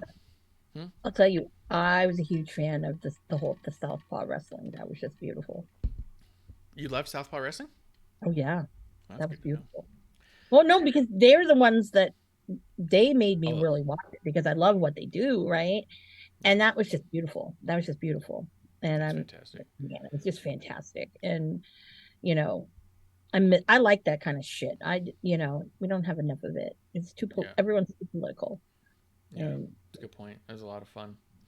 And Natalia looked like she had so much fun on there. And anytime people are making Natalia happy in the back, I get happy for that. So oh yeah, absolutely. And it just was a great place for Fandango. I was like, oh, this is great. it's good news. Yeah. Grim Reaper says you rock, and Splinter Fox says I can only hope the Elite jump ship. Now is the time. That is so funny for so many reasons, and I completely disagree. I want them to stay in their pig pen forever. I don't need them on my good TV. They could stay in the mud. I'm just kidding. No, I just haven't enjoyed anything they've done in AEW to be excited if that were to happen. I think that the precedent they'd be setting would be very interesting and it'd be fascinating to watch, and I would be excited in that, well, what are we going to get now? But they haven't done anything that makes me go, I can't wait to see them next time. So I wouldn't be excited in that regard. Like, oh, look at what we got. I wonder what they're going to do. Does that make sense? yeah. And also, I think that going back to this, and I know I said it on episode 1 that, like this is not the company that we were sold on. We were swindled. There's that, yeah. Split Fox says, come on, man. So many storylines been JPW to be finished. Maybe. I don't know all their storylines there. I'm saying since AEW. There's a lot of NJPW stuff they did, and I know that the NJPW stuff is what got Clump so excited for AEW, and he's been nothing but disappointed in the Elite since they got to AEW. So I agree with you, Splinter Fox, that you and Clump and many other would be super excited. For me, I didn't watch all their NJPW stuff, so I'm really basing it off their AEW run. And I go, well, it'll be interesting to see what they do. That's not to say that they couldn't overcome and surpass any expectation I have for them. I'm not saying I would immediately not watch anything they would do. I would be glued to the TV when they came on if it was WWE, because I'd be like, what are they going to do? what is this? And I think guys like Michael Cole and Corey Graves could tell that story. And he goes, Spinfox said it would be wild if Cody won the title from Roman with the help of the Elite. Could be. Like, that would be crazy, right? Mm-hmm. I'm just saying, nothing they've done in the past 5 years has made me excited about seeing them again in any given moment. So, if they came over, it would be an exciting thing, but I don't know what I'd be more excited to see what they do and not as excited about what I've seen done happening here. You know what I mean? Like how Cody shed AEW off of him. Mm-hmm. It was crazy. Like, when even the promos he cut was like, I'm moving directly forward into my story about my legacy. And he shed everything that had happened about AEW. You know what I mean? And it was, and if they did something like that, it could be sick. Yeah, which they might, because that was some bullshit they got into. Mm-hmm. But I also want to say this now that you mentioned Cody. There's certain people that wrestle for AEW that were this weekend in Atlanta at the Nightmare Factory. A lot of people go through the Nightmare Factory that you'd never know about. It was somebody that is behind my shoulder. There's a lot of people who go through AEW's or who go through the Nightmare Factory that you would never know about. A lot of people from both companies. It's not a bad place to go through. It's not a shock that he would be there. There's a lot of other names I could give you at another time about people who come through there. Oh, yeah, no. But what I'm saying is the reason why I'm saying this is because I don't think there's anything left for him. Yeah, I wonder. So, I wouldn't be surprised because your BFFLs over there, they're not going to help you out because it's all about them. They don't care. They really don't care. And that's a rude awakening. This is interesting. Spinner Fox says, I really want to blank out the last 3 years now. Because I have a scary feeling that Punk is going to get thrown back into the title picture due to how Mox is hinting it. If that is the case, I'm officially done with them. Punk is a virus and is killing them. Yeah, I think that wouldn't be... I don't think you'd be isolated in that, Splinter Fox. I think that you would be amongst many who would be tired of it.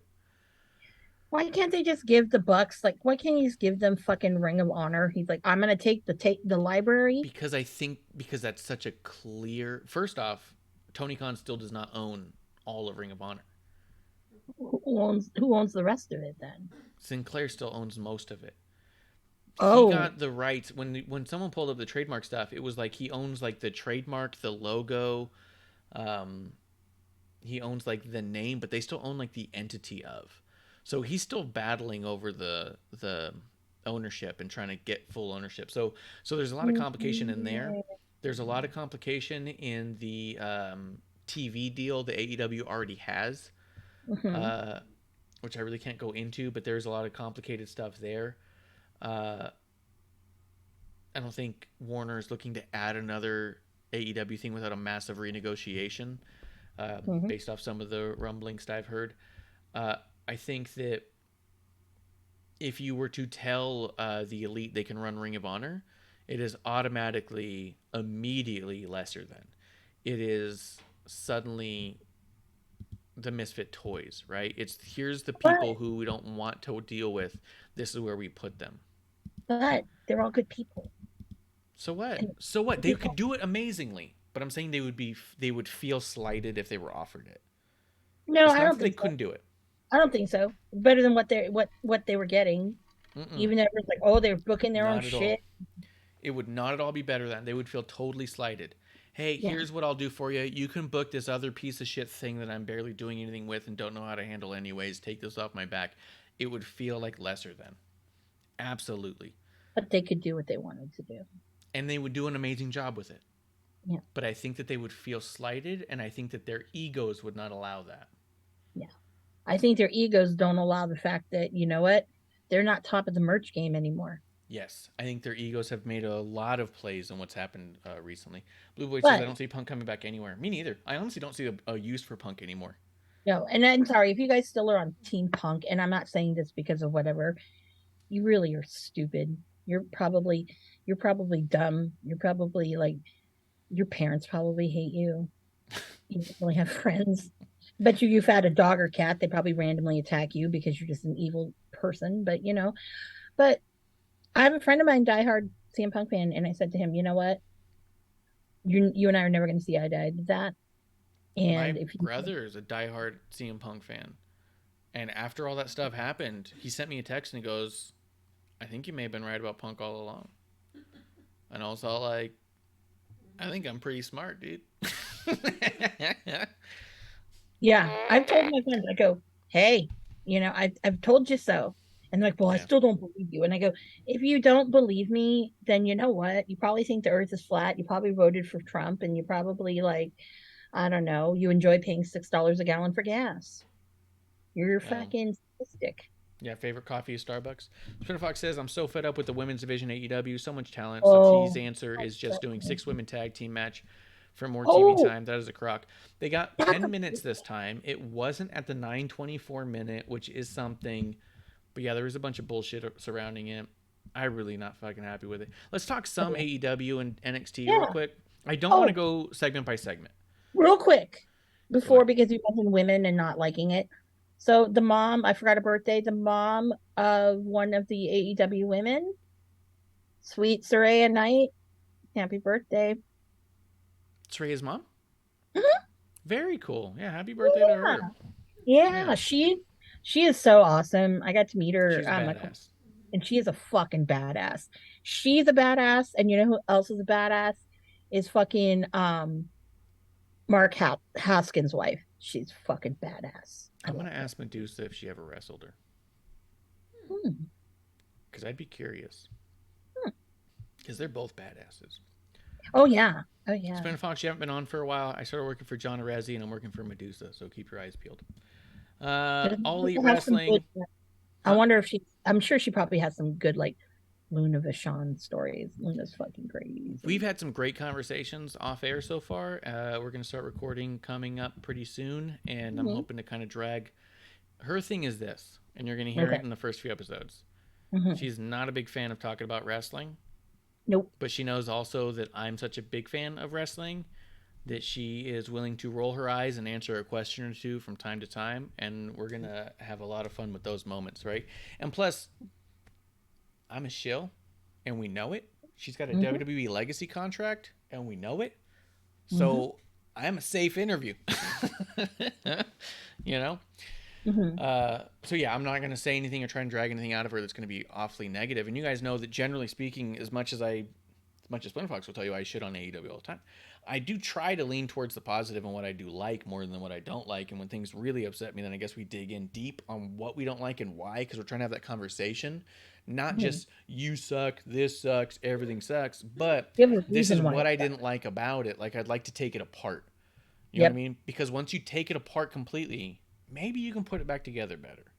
Right? And that's why we dig in negatively on stuff, is that we're trying to tear it apart bit by bit to figure out how it could be better, right? Because the idea isn't to shit on something, it's to find a way for you to see a light somewhere, find a way to say this could be better, but until we break down all the reasons why it's bad, we'll never know how it could be good, Yeah. right? Depending on how you don't like stuff. So that's why we do the conversation, talk about the conversation. Oh yeah. AEW did open up with Renee Paquette's debut. She's all elite. Mox's wife, Mrs. Mox, the queen of hardcore. Is there a purveyor of violence? Is what he calls himself? Is there like a feminine version of purveyor of violence? I don't know. She But can be the curator of curator of purveyor. I don't know. That works for me. So she came out. She said, "Welcome to AEW." So it was a Toronto. This felt cheap pop to me. I'm going to be honest. I think it's cool, but it felt super cheap pop. We're going to have her open the show. I'm Renee Paquette. Here's the deal. I love Renee. I think she's fantastic. This, tell me what you thought. This felt to me a little bit. I don't feel like she took AEW as seriously as she took WWE right off the bat. She No. came out, she said it's Toronto, she's laughing, she's looking out there, she starts saying stuff, she's laughing. And I feel like if it was WWE and Vince, she would have not come off so much all like, we're all just having fun, right? Whatever, it's just wrestling. You know what I mean? Oh shit. Mhm. That's what I mean. And that's why I felt like immediately I was like, oh, it's not like she's going to bring a serious edge to this. Like, she's out here goofing off with everyone else. But it was fine. It was nice in the moment. She did her interview thing, which was really short. She did it a couple of times throughout the show. Very much, she played it out a little bit. She was good. She was good. She was better than they normally get. But a lot of people are saying online, I want to know your take on this. They're saying she is the Mean Gene Okerlund since Mean Gene Okerlund. That no one between Mean Gene and Renee has ever been as good as or equal to Mean Gene as Renee. I don't feel the same. I think she's very, very good, but I honestly, without trying to be disrespectful at all, because I'm not, I don't think she's better than Kayla Braxton. I think Kayla does an amazing job of what she's doing. You know what I mean? Like, I could probably go back and forth if you wanted to say who's better on this one or that. Toss up on an episode, really. Like, I think by saying that about Renee, you're super undermining Kayla and her skills. And I don't think either one of them would want to do that. I think they're both incredible. I think we're in a good point in wrestling right now where we have a lot of people who take it seriously and do it the right way and still show personality. You know what I mean? I think they both do a very good job of that. So I'm happy that she's in AEW. I think they need it. I think you can't just have Tony out there every single time for every single segment, you know? What do you think about Renee's débois? Her débois it was cool. I'm like, about time. But since Mox got that nice big contract, then it's only suiting that, the wife's coming along for the ride. It's nice because Shivani gets stale. Yeah. Let's go there.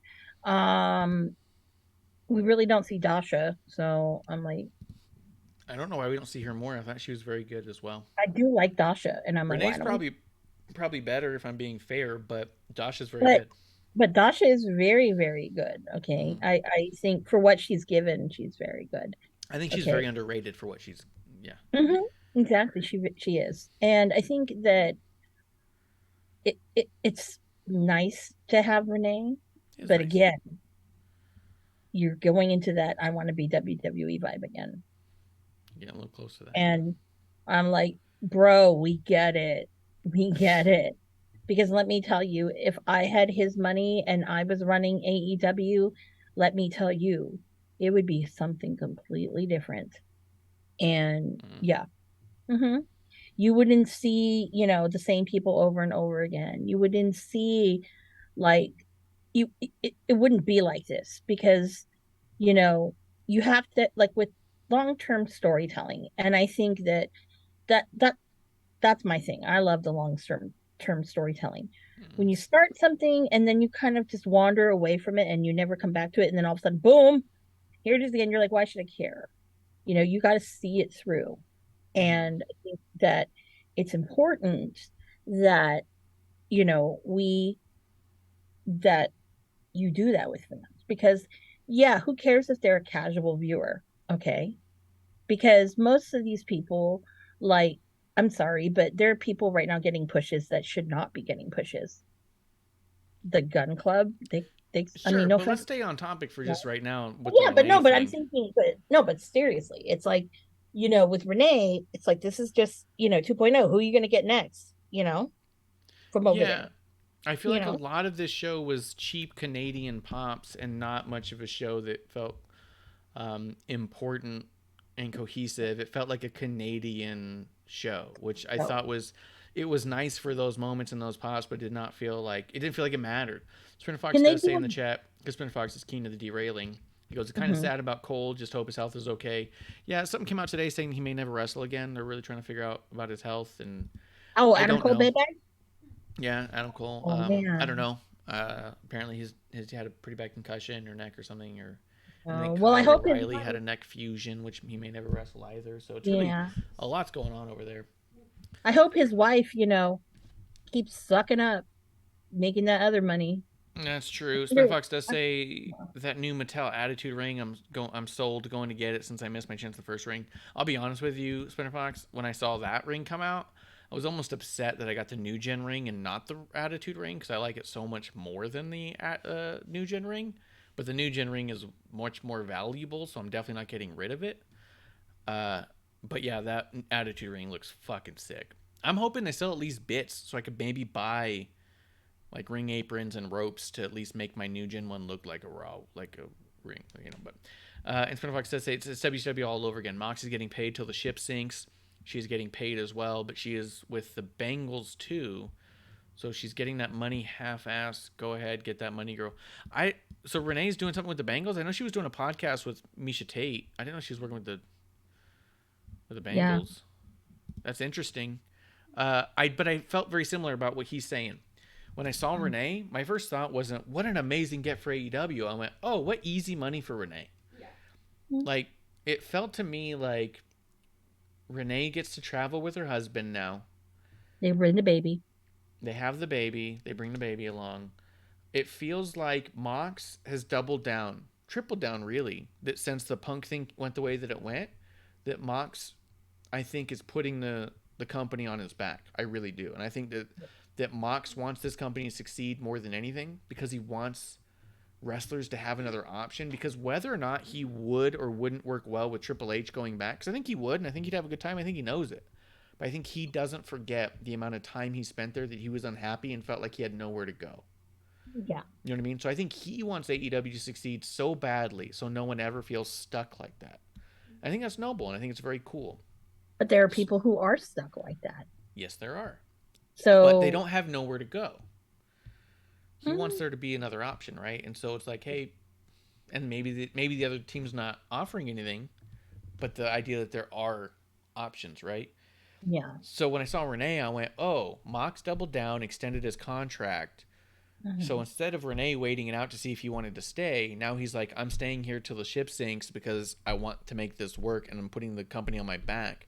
Then she comes in showing up like, I'm going to do whatever I can to also help him make it last. And maybe I can bring some credibility. Maybe I can bring some sort of something. You know what I mean? And I think that's cool. But yeah, it didn't feel like, oh, wow. Yeah.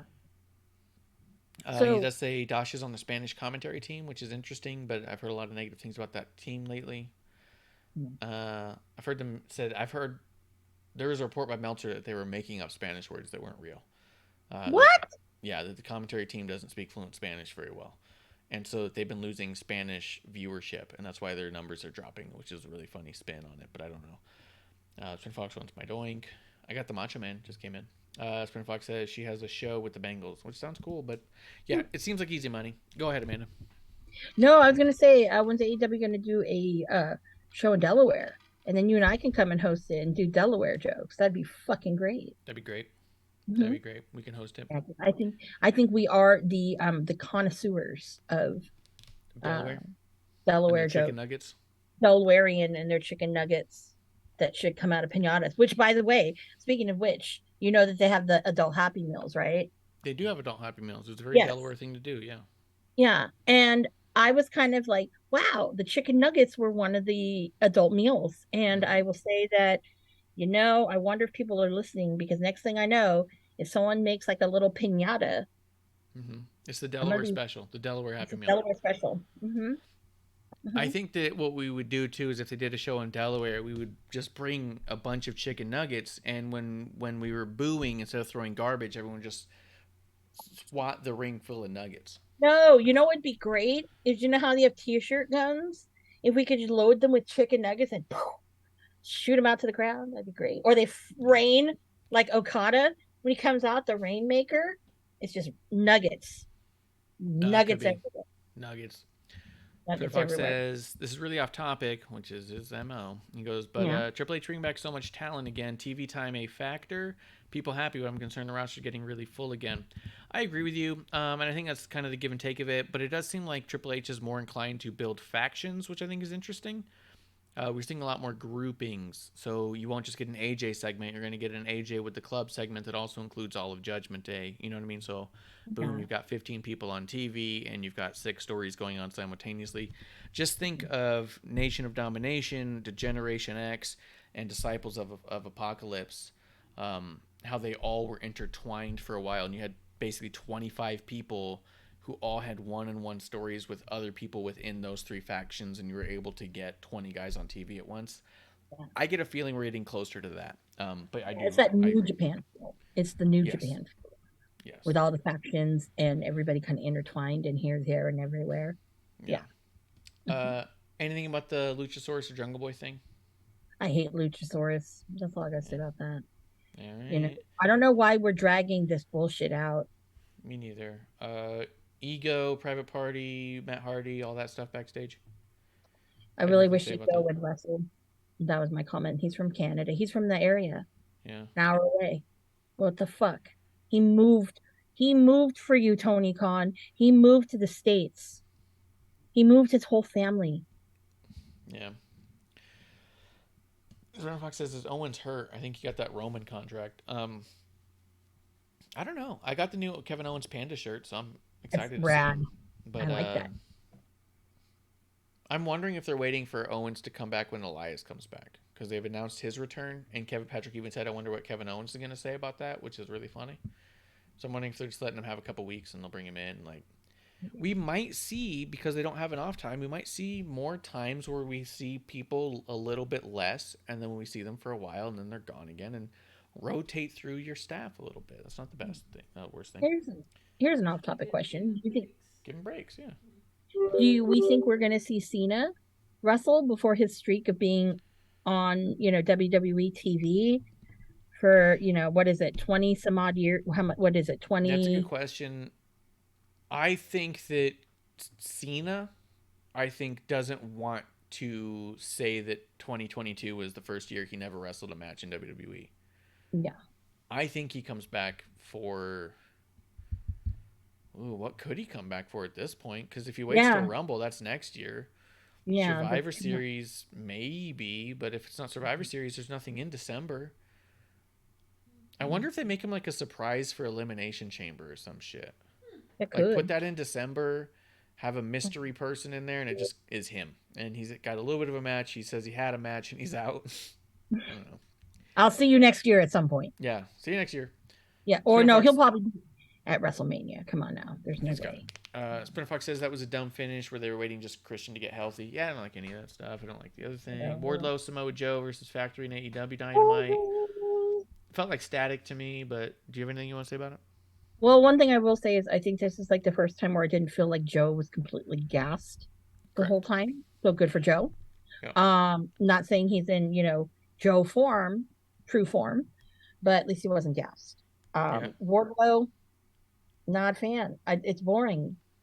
So you're a big guy and rah, So you powerbomb Cage like 4 times. So what? Doesn't mean anything. Yeah. So. Billy Gunn and Strickland, anything on that? It was fine. It was fine. I mean, if we're using Swerve to like job to people like Billy Gunn, then you know what? That is not a use of Swerve. Swerve won. I know he did, but still. Yeah, it was close. Why? Mm-hmm. And everybody loves the Acclaimed. We get it. Everyone loves the Scissor.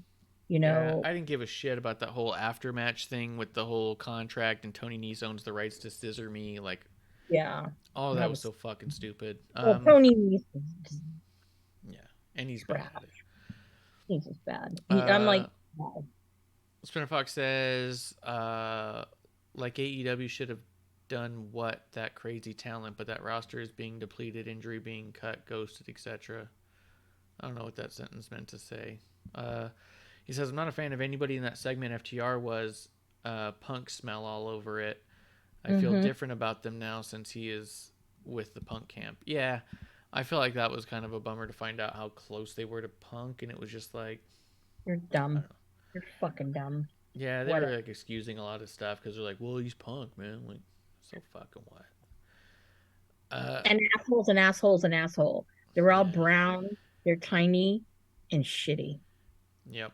Let's see. Oh, the Moxley Hangman Page segment I liked. That was great. That fire that was lit under fucking Hangman's ass. I'm like, where has that been? Yeah. Where's that been? I did like that.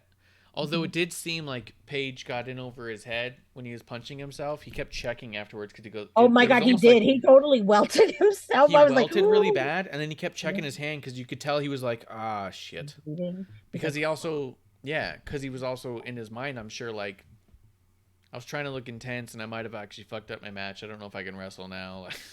He's like, fuck, I got too excited. But you know what? It brought another dimension to Hangman that, you know what, people, there's still some good shit that can come out from of him. So Yes. that's what I kind of the point of it. But I did have to giggle because it kept hitting when he was checking it. And I was just like, because you could see it in his eyes at one point, like, oh fuck. Yeah. What did Fuck. I do? Yeah. Like, To me, as good as it was, he also came off as super young. And I mean that yeah. in that he felt like he probably hurt himself, which is funny. Yeah. He I started think saying Mox tried like not to laugh. he was going off that whole like mental health thing again. His whole story being wrapped on mental health feels a little awkward. But he's like, the meds aren't working. And I'm like, okay. And then what was the other thing he said? Oh, but I'm here because I'm a man. Fuck off. The whole like machismo thing, like I get it. You're in combat sports is the concept and the testosterone is high, but anytime someone's like, are you man enough? What are your balls not big enough? I'm always like, fuck off. You sound like a little bitch when you ask if someone else is man enough. You say the same thing in WWE. When WWE does, I hate it. Drew McIntyre's been doing that left and right.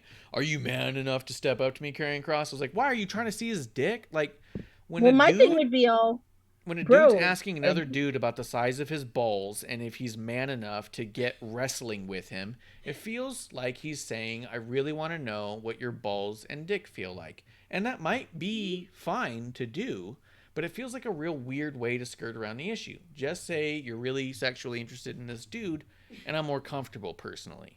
But you're like masking this weird homoeroticness in your fight sequence, and I'm not into that. Just be honest. Just say like, hey man, I kind of want to grab your dick in this ring. You want to do it? And I'd be like, oh, this is cool. yeah. Like, hey, Ricky, can I slap your ass? Because, Yeah. damn, you know? Can I thumb your butt, dude? And then the dude's all like, yeah, I actually enjoy my butt thumbed. Then I'd be I like, really all right. wish, I really, really wish that Ricky would do the pants drop spot. I know you want Ricky to drop his pants. That is a whole other I can thing. watch that anytime. I had one, someone sent me a really great screenshot of one. I'm like, whoa, hi. But no. I mean, yeah, if you're not going to use them, at least use them for shits and gigs. Get your ratings up that way. Spin Fox does say, would it be wild if MJF wins the title, pulls Ric Flair, and takes the title to WWE? I mean, obviously, yes. I think... So the reason Ric Flair did that back in 92 was because back in that era, you had to put, if you were going to be champion, you had to put money down. He had to pay, I think it was $10,000 to be champion because the idea was to That's why make Colt sure... That's why he's never been a champion. He's never been a champion, can't afford it. So the idea that the idea was that if you paid $10,000 or $25,000, whatever it was, the NWA was worth more than the others, right? If you're going to be my champion, you put money down to prevent people from doing that thing of taking the title somewhere else. Well, what had happened was Flair had put that money down, and then the company was taken over, I believe, at that point by Kip Fry, and then right after Kip Fry was Bill Watts. And I don't remember if it was Watts or Kip, but one of them had said, you didn't give me that down payment. I don't owe you a cent. And he said, okay, then we don't have an agreement, and took the title to WWE to say, this is why you pay back that money. You know what I mean? I put money down so I don't do this. That's why you give it back, right? Mm-hmm. If MJF did it, it would have a whole other meaning. And so it could be interesting in a totally other aspect. I wonder if it would just come down to a copyright thing at that point. And if you watch back in those days in 92, they would blur out the big gold belt. It had pixels over it because they didn't want that kind of problem. But Fox says, it pissed me off how the Elite was mentioned. I really hope they leave just to stick it to T. I think it'd be neat. He goes, I was reading for Drew versus Killer. I don't like the dude and the finish made Killer weak with his wife helping him to win. No, it made him smart with not having to put so much effort into it and cheating when you can. Amanda, anything you want to say about MJF taking the title to WWE? That's not going to happen. It's not happening. If not, if it does happen, Tony Khan will OD. Ooh, We'll all know. that's We a will great all call. know. Yeah. We will all know. We will all know. Mm-hmm. There's no way he would go manic. Yeah. Can you imagine that little man and his like the twitching that his body would do, the convulsing and everything? It'd be all over the place. He'd be all over the place. He'd be throwing shit. People would be all, oh my God. He'd be like Herculean for a moment and try to like throw Keith Lee, and probably hurt his back or whatever, but the adrenaline is just enough that, yeah, asking fucking VMD for Novocaine or something to ease his sorrow. Yeah, yeah. You know how Tony would solve that issue too? He'd have Jericho go out on TV and say something. Jericho would be like, "Trust me, I know how to handle this," and then he would not handle it well. Nope. He'd go into business for himself. Yeah. Fox says you'd be like a stick figure running around all wild. He goes, "I think MJF got paid." Yeah, MJF got paid. Yeah. Fox, just for you, check out Not Sam Wrestling. He did an interview with MJF last week. You would love it. Chris Jericho versus Bryan Danielson for the Ring of Honor World Championship match. I barely paid attention. Anything you want to say about it? Why? Why are we? Why we're doing why it. do we And then Daniel Garcia turns on Daniel Bryan like it's a big thing, and AEW puts out this big tweet. We did not see that happening. Blah. Bullshit. I saw that happening 10 miles away. I saw that happening 4 weeks ago. Where the fuck have you all been? No, come on. Like, they've got so much talent. Okay. That they could use. But they're not. And it just kills me every week. And I know these guys have to smile and put a smile on their face and be, I'm totally happy. I love it here. Come on. No, you don't. You don't. Yeah. Oh. I wouldn't want to. Tony Storm and Sheeta against Britt Baker and Jamie Hayter. If I remember correctly, Sheeta got the pin over Britt. Did she not? Yeah, she did. Which is pretty cool. Yeah, holy Sheeta is what I said. Yeah. I was like, oh shit. The match wasn't as bad as I thought it was going to be. To be honest, I just didn't expect much out of Britt. I knew she was going to be a heavy hand in that one, but the rest of the three are pretty solid, and it was pretty good. So yeah, was what it was. I really wish that they didn't pigeonhole damn Jamie Hayter because she's so good, and she has to dial it totally down because unfortunately her little leader is shitty. But Yeah. And then the main event was Pac versus Orange Cassidy for the AEW All-Atlantic Championship match. Orange Cassidy wins. He now holds gold. He acted like he didn't give a shit, so why should I?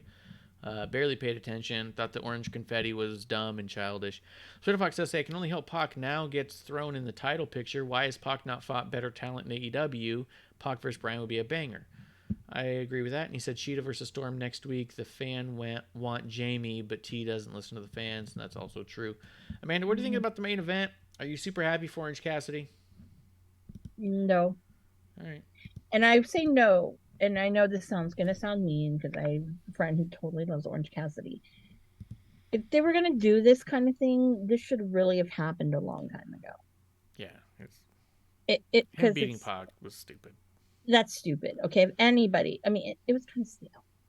It should have come off of an asshole type of figure, like a Guevara. Yeah. Okay, or whatever, NBT champion or TBS champion or whatever. I will say Cassidy's in the best shape of his life. He's in great shape right now. Yeah, he is. So I guess he does kind of care. So, but I mean, I don't know. I knew it was going to happen. I just feel bad for Pac because it's like, dude, I know you have wait, did he still have the trios or did that go away? I don't know. No, we're doing it. Spinner Fox has a good idea. He goes, what if Pac dropped the title just to go back to Triple H now that he's running the show? Could happen. No, it's true. Could happen. That'd be sweet. Happen. That would be very I would cheer because I'm a mark. I would cheer because it's like, God, it's like this is another form of slavery over here. Sorry to bring that up in that way, but anyone who can go back and really do do their full potential, I'm Mhm. for. I am for it. Yeah. Mhm. I Yeah. agree. And Orange, I just hope he doesn't have the title for very long. Mm. There are other people I think who are very deserving of belts that are there that I'd rather see. Mm. Mhm. Like, when are you going to give fucking Powerhouse Hobbs that push you keep dangling in front of everybody's face? Because if he beats he wouldn't beat Wardlow. They wouldn't. There's no. Why would Brian Cage just got his ass handed to him. He laid down for him. I don't think that you know that's the way to go with Hobbs. If you want it, it's got to go this way. Orange Cassidy is not one to take it off of for him. It needs to be something pretty strong. Yeah. I'd love to see him in Miro, but Mm-hmm. yeah, Brody King. I don't, yeah. But whoever enters into a program with Orange Cassidy for that belt, it's just going to be lame. Yeah. Yeah. Yeah, and then on the show they did have Sean Spears. They had Bollywood Boys is going to be on their Oh yeah, dark your favorite show. wrestler, Sean Spears. When they announced him, I was like, oh god, they're pandering to Team Canada here, and Marsh is Exactly. probably fast forwarding really quick, as he And can. and he's back to the perfect 10 because that worked out so goddamn well, and it's fucking stupid. Here's the thing too, is all that felt like to me was pandering because we know Spears doesn't have a contract with them. We know the Bollywood Boys don't. What we know is that they got a bunch of cheap local pops, and now these guys are back to being unemployed and doing whatever it is that they do. And the perfect 10 is a perfect shit. Like, it felt like we were pandering to Canada so heavily that the rest of the show actually suffered.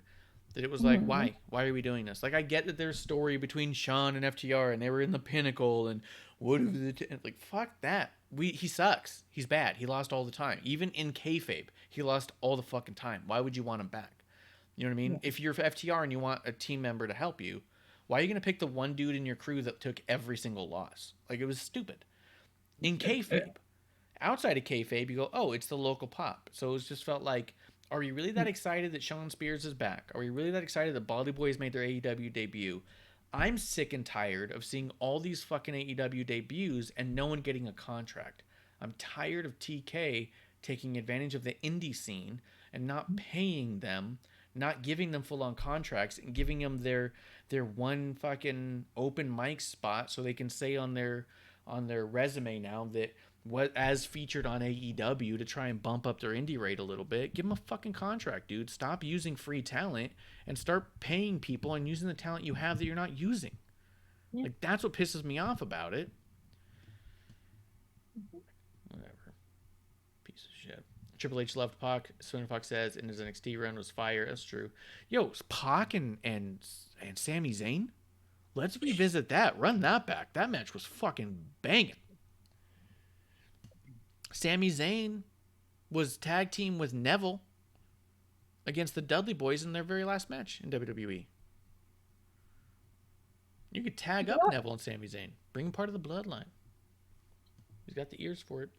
I don't know what that means. Poor Pac in years. Come on.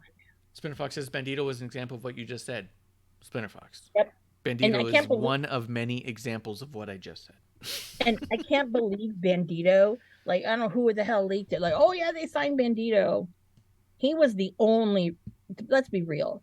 He was one of the only ones from ROH that they should have kept. Mm-hmm. Oh yeah, you said it from the get go. Mm-hmm. I said episode one. Because Bandito is fucking. If you've ever gotten to see Bandito in person, it is fucking amazing. You're just like, holy God! Like, I mean, I've seen Bandito and I think Flamita versus the Lucha Brothers.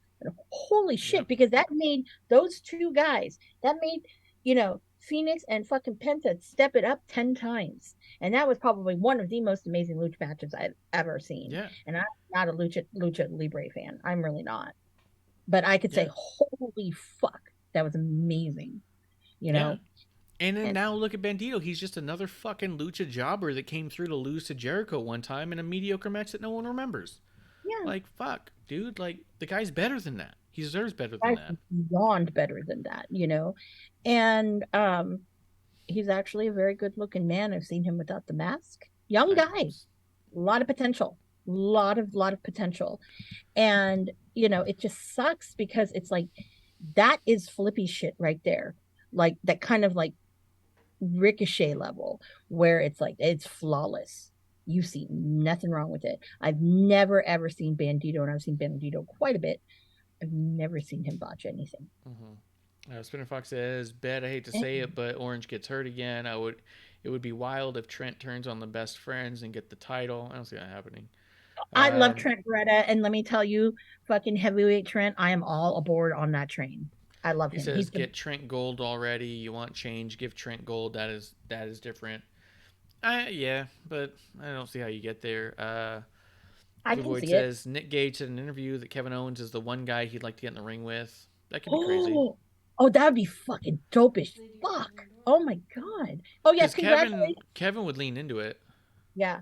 Congratulations to Nick fucking Gage. Oh, that's true. Nick Gage beat the shit out of Moxley. Yep. Yeah, he fucked up Moxley good. He sure did. And my thing was this: if you want blood, that's the way you do it, Mox. Just don't cut yourself, bro. Yes. Do it good when you've got this kind of caliber. Yes. And let me see. There was again another person that what's his ass Brett Lauderdale put out, or somebody around Brett Lauderdale. It had to do with Gage. GCW's sources. AEW didn't want Moxley to do the match, have the Aston not work dates. Yeah, we talked about that. We broke that a while ago. People were trying to say, like, AEW doesn't want people working GCW. I was like, fuck, we talked about that during Thunder Rosa's last match there, that was going to be happening. Keep your eye out. Pay attention. That they're not going to be allowed to go anymore, and they weren't. So you're welcome. You heard it here first, dipshits. Thank you. Losers. And sometimes if you want to sit there and think, where do they think this stuff up? They probably listen to us. They definitely listen to us because we are awesome. But there was another one where more or less in the ring, Nick Gage had said something along the lines of how he respected Moxley because Moxley didn't listen to that big company who told him not to come down there and do that stuff. And he said, no, I'm going to finish my run. Because remember, we talked about that Thunder Rosa, all the other AEW talent were told they weren't allowed to go to GCW. Moxley said he was going to finish his run as he promised, and basically cucked Tony to say, you're going to watch me do whatever I want with whoever I want to do it with, and you're going to like it, buddy. Yeah. And so Tony said, that sounds great. I'll keep doing it. Yeah.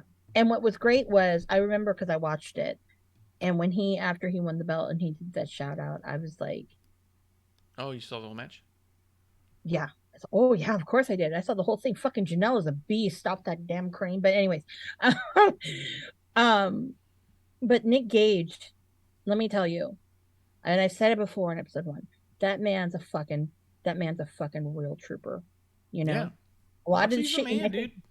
He's the fucking man. I would never, ever, like if he says something, you know, that's some fucking true gospel right there. You know. Yeah. And it comes from the heart. And it's no bullshit. And that's why I got a lot of respect for Nick Gage and Moxley after all this too. And actually that whole thing actually did give me a lot of respect for Mox, because I'm like one of these ones like, great, he leaves WWE and he gets everything on a silver platter. But this one, he was like, no, I'm shutting it down. And this is how we're going to do it. And also too, it was great because that match was actually a pretty good match. You know, and we called it too because the day before, AEW put out an announcement saying that they had extended Moxley's contract by 5 years, and he's going to be taking on this role and that role. He's going to be a mentor and a teacher and all this shit. And it said, and he will be exclusive to AEW and only their international partnerships. So they said the day before, they got ahead of it, because I saw people shit on it. It's like, oh, the AEW champion just fucking lost to GCW. They told you beforehand because they were afraid of that narrative. They said he's no longer in contract allowed to wrestle in the United States outside of AEW. They just put a lock on his whole contract, which was the whole point of going to AEW, right? Was all that freedom and stuff. So it's starting to look a lot like other places. But they said that so that way you would know, oh, he's going to lose and this is why. And that way all their fans, who are the super smart fans, who always say, oh, you give everything a pass every time, are like, well, he's doing the right thing by Tony. No, he was doing the thing that they finally agreed to the way that he wanted to do it. Like, But, yeah, AEW tried to get ahead of it. They basically told you the finish before the match, which I thought was shitty of them. And it that was the thing after. But also, here's the other thing, too.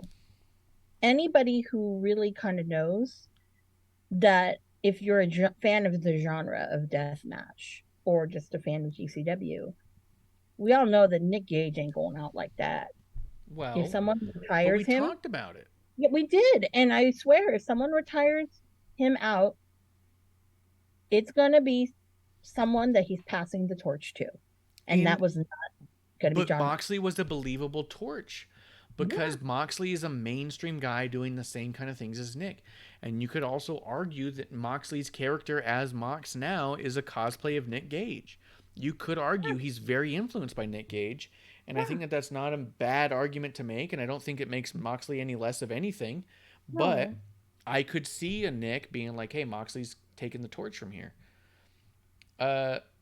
Which made it believable, but then AEW comes out with a fucking statement being like, he's going to lose and this is why. And like, fuck off, dude. Just fucking put out the statement after the fact and then we could retroactively go, oh, what a surprise that was.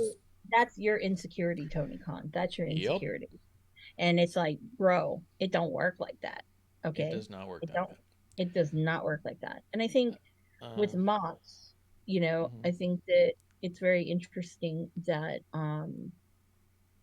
It's funny Splinter Fox blows up my chat like this, and when I ask him if he wants a fucking link just to come on and talk, he never takes it. Yeah, why don't you take a link? Come on, Splinter. Yeah, come on, dude. Own up. Show your face, dude. Do it, dude. Don't be a keyboard warrior. Yeah, what are you, Sammy Guevara? Just a keyboard warrior? Splinter Fox says, oh, yeah, they shit on Dragon Lee big time. Yeah, the guy broke Tim Bomb's neck, but still. Yeah, because remember I mentioned that before, how he got fucking concussed, and in his concussion, he was dead weight as Kenny Omega makes sure he gets his finish in. They rip his mask off, basically piss in his mouth, and then that was it. And I believe, if I'm not mistaken, I believe Splinter Fox is one of the dudes in the chat saying they're clearly building a storyline here. They're going to pay off. And I said, I don't think so. Keep watching. And we haven't seen or heard from him since. So looks like I was right. Split Fox was wrong. It's probably he doesn't want to get on camera because he knows I'm going to call him out and being wrong all the time, and I'm always right. But so what are you going to do? Can we go there with Dragon Lee? Go ahead. Okay. Remember, this was the man that almost killed Hiromu Takahashi right in front of my ass. That's true. He's injured quite a few people. He is not a safe wrestler. So, just saying. Blue Boy says it was the Rewind Recap podcast that Nick said that. Okay, shout out to Rewind Recap. Oh, they had Eric Rowan recently, right? Yep, they're friends of the show. Friends of the show, follows the show. Rewind Recap has been getting some really good interviews lately. They got Eric Rowan, who said some really cool shit. I think that's where he also mentioned how he didn't ever entertain an idea of an AEW contract because he wanted to focus on what he wanted to do, kind of a deal. He didn't want anything to do with the Dark Order because he said that was Brody's thing. I don't want to tarnish whatever it is Brody built, and I'm not trying to take over what Brody built. I want his legacy to live on, so I want to leave it as it stands. Because people were asking why he didn't take over after the fact, and he's like, because that was his thing. Let it be his thing. Let it live on as his legacy. I don't need to take over. So they had a great interview with Eric Rowan, Rewind Recap. Apparently a great interview with Nick Gage. Those guys are killing it. Keep an eye out for them. If they're on Twitch, don't follow them on Twitch because that's kind of our platform. But if they have other platforms, go ahead follow those ones. YouTube's. You're fucking mean as fuck. What the hell? What? I'm just saying. Stay off my turf. If they're trying to get in the podcast turf wars, man, I've been doing episode 1 for 3 goddamn years. Oh, they have way more followers. Yeah, they're doing way better than us. They don't need to worry about my turf. Why are you bullying people to have more followers, dude? No. What are these stupid schmucks about? It would be like if I had a sandcastle and a playground and they had the whole playground. I said, yeah, but you can't have my sandcastle. They'd be like, yeah, that's fine, dude. Like, we don't it's your sandcastle. Like, and then you know what I would do? just to be a bitch is I'd go knock the sandcastle down. It's like, because they didn't have the Yeah. balls to do it. If you Yeah. want to fight, then fucking go. Are they man enough to pull up? No. Duh. I want to You see know? their balls. Are they big balls? I want to look at them. I want to weigh them. What's going on with their balls here? Wow. What? That's what I'm saying. That's what Wow, wrestling sounds like lately. This can really I be did taken not out of go context. there with I don't that. think it could be taken out of context. I think ball talk is always fair talk. It's No, wrestling. it's not. What do you mean, no, it's not?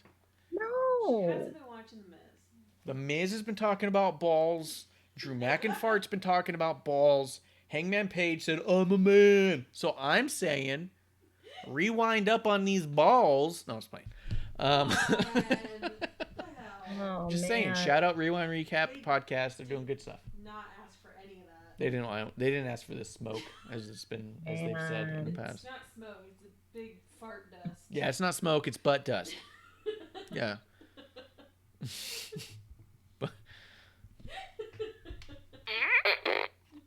Dude, We're high you need class to, here. you need to come on the Jericho cruise and dress as the Peacemaker. I could be the Peacemaker. That'd be fucking hilarious. Now, the best thing about the Peacemaker costume is all you need is the helmet and tidy whities.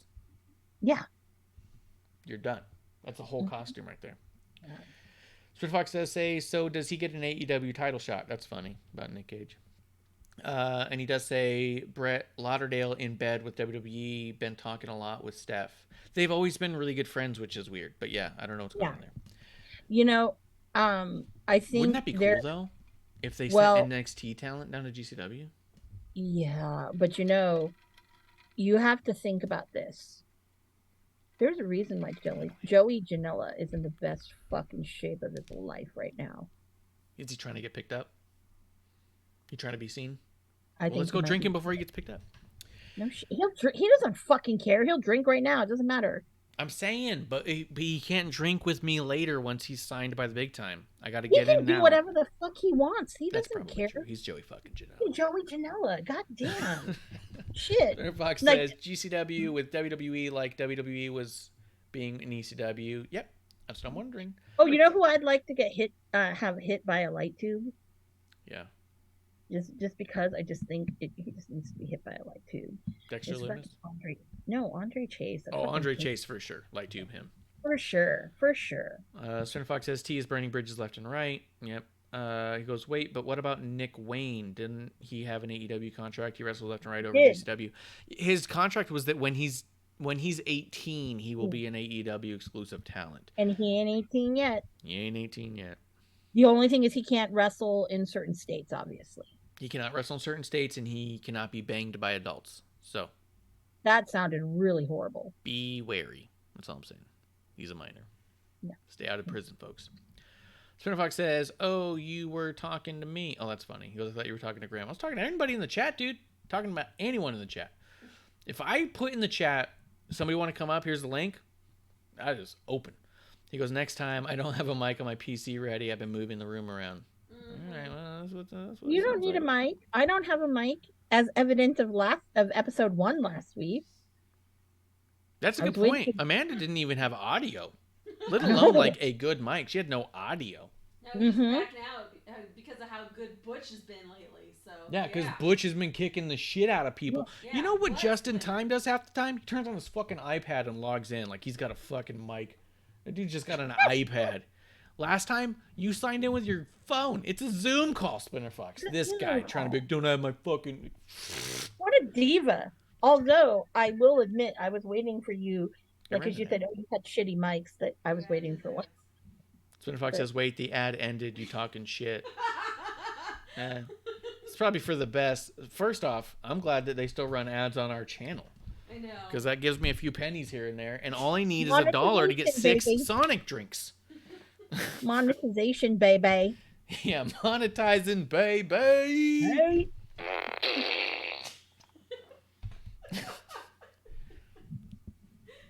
Yeah, so no excuse, because I had no audio last week. That's true. I had visual. Yeah, It was I mean, really- can you imagine that? He comes on without audio and just like sign languages at us. I should have wrote notes, had cards like Guevara's gimmick, like, hold on, I'm only pulling these because they were by my desk because I was like, I got Oh, a that'd new be one. funny with the cards like Like, Bob Dylan. Look, cock. Chizer. What? How many of those do you have? I'm like on his Patreon, but I don't get him because he sends them every month. It's a different, like, kind of, word. He asked me if there was one. I said, you need to put douche canoe because I think that's a great one. He kind of snickered. But what I really like is I Can get he my do sticker. one about how Wrestling on the Rock sucks or something for us? And then you can send it to me? That's a personal one. I'll ask him if he'll do that just personally. But these are great because this was one of his shirts, the wrestling one with the different types of wrestlers. That's pretty good. And this is classic Colt Cabana with the headband. That's good stuff. The All right, we Art don't of need to see Wrestling. your entire Colt Cabana collection. All right. Oh no, everyone but relax. the best. Do you want me to show you all my Bailey signed cards? Because we'll be here all night. You're showing all If your you- Colts. I'm showing all my Baileys. No, if Colt Cabana, the one merch I will show one day is I will show my most prized possession of my Colt Cabana merch. That's true. And that's You just my come out jacket. wearing it. Yeah, but it smells like professional wrestling. But this was the best sticker he made. Oh, that's cool. Him as the Brooklyn Brawler. That was like pretty awesome. That's really cool. The Brooklyn Faller. Swimmerfox says, I'm pissed she didn't win the belt. What the fuck? Triple H do the right thing. Yeah, dude, we talked about it with Bishop on Wednesday last week because he was at that event. I had a lot of negative feelings about that match, although I love Bianca Belair. I really do. And I've met her, and she's nicer in person than you would imagine. Like, you would think she'd be pretty nice. She was, like, way too nice. Way too nice where it's suspect. You're not like, even suspect, where you just go, like, I don't know why you're being this nice. Like, I didn't do anything to deserve you being this nice and just chatting with me this long. Like, you can go, like, your husband's over there. You could, like, talk to, you could do whatever. And I mean, he was obviously goofing off with people too. It wasn't like there was no flirting. I'm not trying to say that. She was just so nice and engaged in every conversation she had that at a certain point you're just kind of like, aren't you busier than this? Like, but yeah. Let's see. Let's talk a little NXT. I'm gonna be honest. There was very few highlights for me. It was all good. I will say that. None of it was bad. Just most of it I didn't care about. And it was something I mentioned earlier today as I was recording the next episode of Pro Wrestling Spotlight.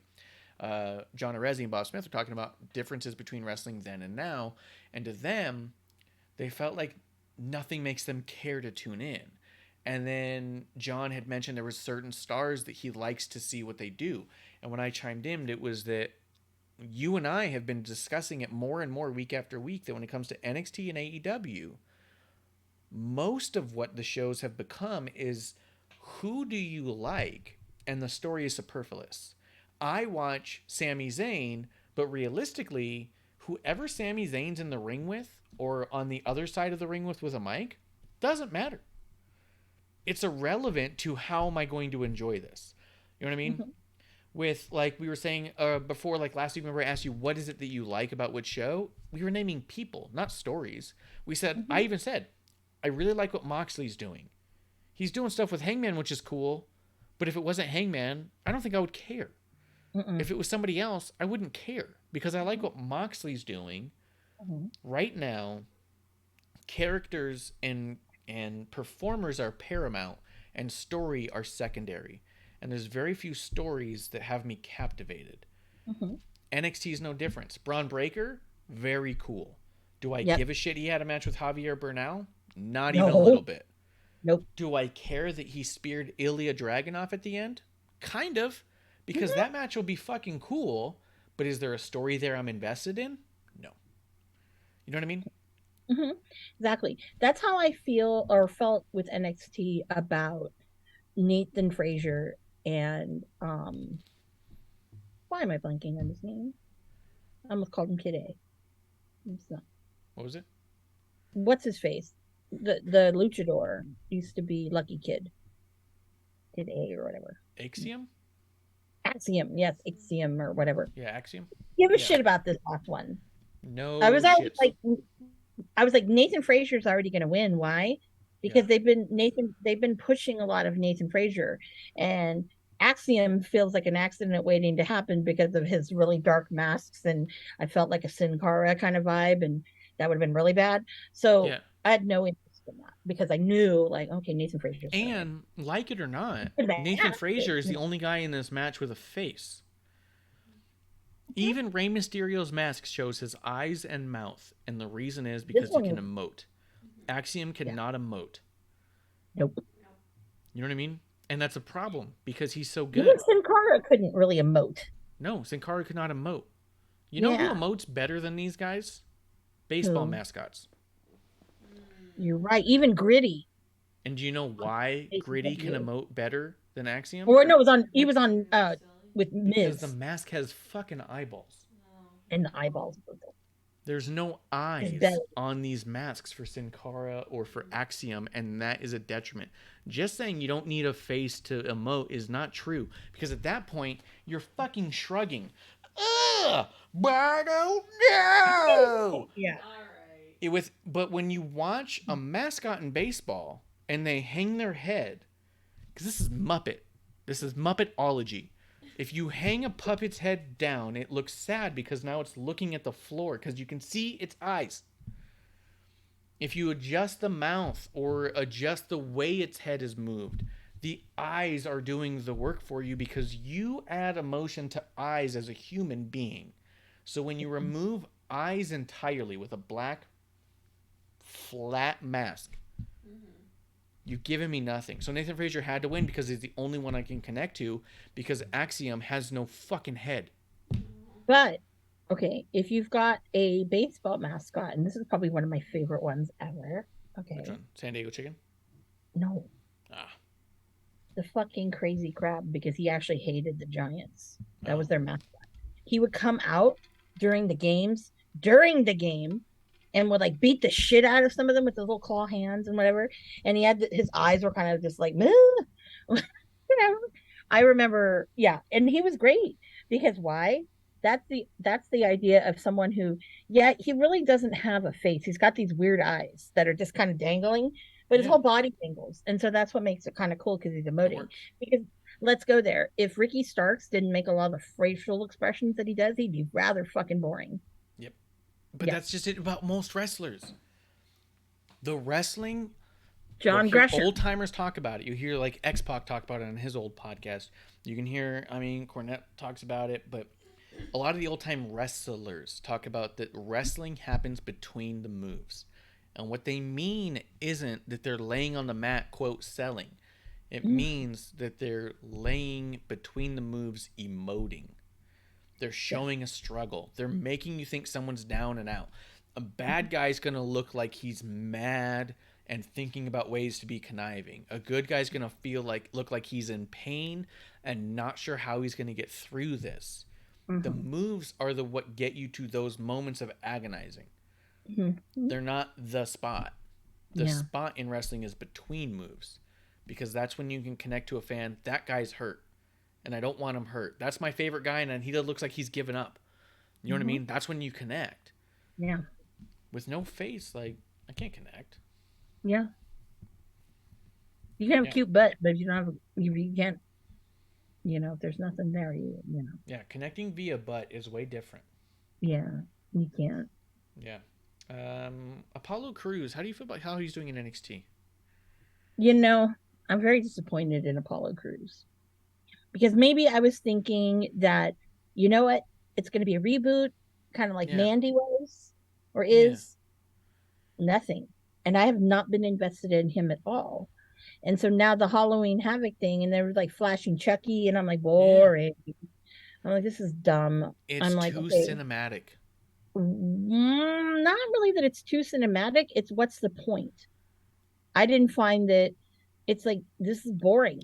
So much of what Apollo Crews is doing is reliant on camera cuts, on special effects. Like, it relies too much on cinema that I actually feel like I'm kind of disappointed. I was expecting a lot more. And I'm like, I don't think this carries over well. You know what was more exciting to me than that Apollo Crews segment? Vera Mahan? No, seeing the horrible acting of one Roderick Strong in the wheelchair, and I'm just like, this is bad. But you know what? It was very rough, but it was better than Apollo Crews. That was rough.